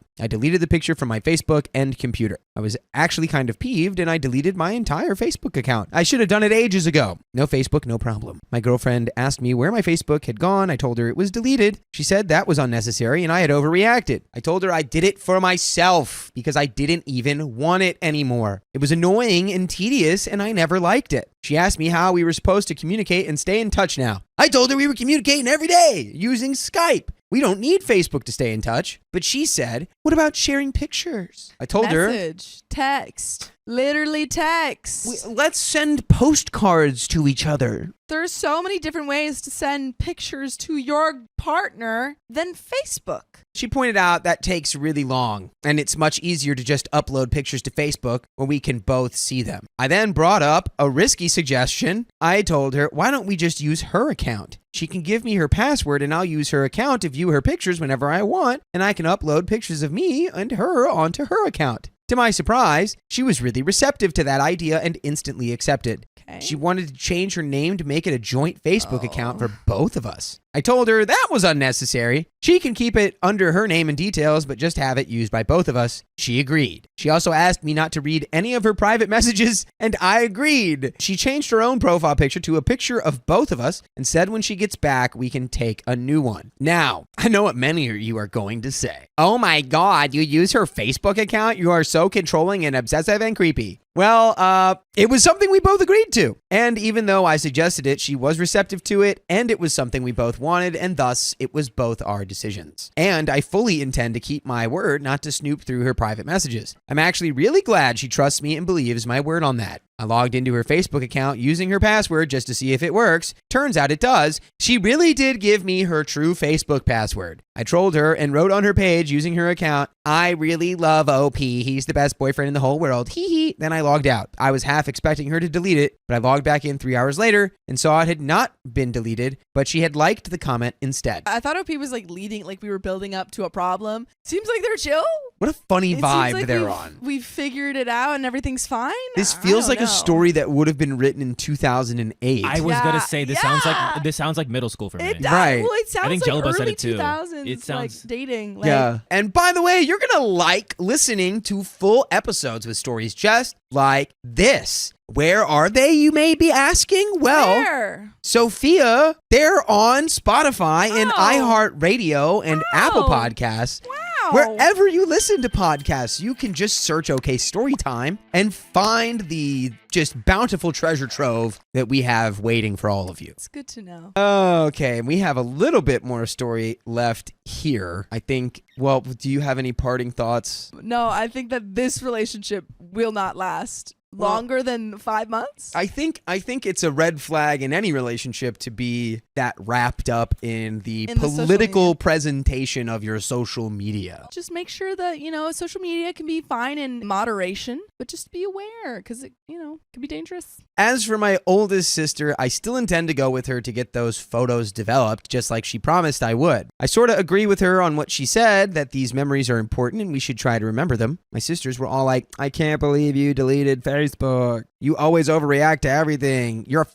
I told them Facebook is literally stupid, and I never really liked it. I always found it an annoying distraction, which I never really enjoyed in the first place because my front page is always flooded with crap I don't care about, and I'm always getting invited to play crap I don't care about, and there's some comments. This whole thing seems like a cluster F of immaturity from everyone involved. As to why it's a cluster F of immaturity, all the comments below are right along my line of thinking. This was a non-issue and OP made it into such a bigger deal than it had to be. Every single action OP took only escalated the problem. Then your sister made a big effing deal about it. Then your friends and cousins started being immature. Then you deleted your Facebook. Then your girlfriend got all pissy because you got rid of your Facebook. This is the exact thing people mean when they say don't make a mountain out of a molehill. Replied to that comment, haha, yeah. In the first post, I thought the girlfriend was being ridiculous, but if everyone was making insane lewd comments, then as a girlfriend, I would probably be annoyed. And as the OP, I would be really annoyed. I get irrationally pissed when people comment private or inappropriate remarks on my statuses and pics. I have a ton of people from my college and work since graduated, so these people are mid-20s to late 50s. And it's insane the crap people feel okay putting on the internet. Comment 2 says, you guys all seem like 12-year-olds. Sorry. Yep. Your tendency to tell your sisters about fights with your girlfriend is awful. They will grow to hate her because they'll only hear the bad stuff, and you'll essentially have doomed your relationship. Cut that crap out. Your friends and cousins all sound like immature idiots. your deletion of your Facebook comes across like the biggest, most obnoxious child's tantrum No, it doesn't. you could have. I mean, maybe 10 years ago. Maybe 10 years ago. But it was like now a it's huge- just like, who it's everyone cares? does that, but I guess 10 years ago, different story. This is a full-blown who actually cares moment. Yeah. Like, ugh, fine, I'll just delete it all. Who even wants it anyway? It's stupid. You cannot just massively overreact like that every time someone mildly disagrees with you. You still don't seem to understand that your girlfriend's family is different than yours. She's allowed to have different experiences and different opinions. That she is not silly or wrong for seeing things differently than you. No, she actually is silly and wrong for being upset about his own sister kissing him on the cheek. Yeah, Sorry, she's wrong with that's that. wrong. I don't agree with that comment. Yeah. Hey, that's the end of that because those comments were irrelevant. Leon, is there a 10-year update?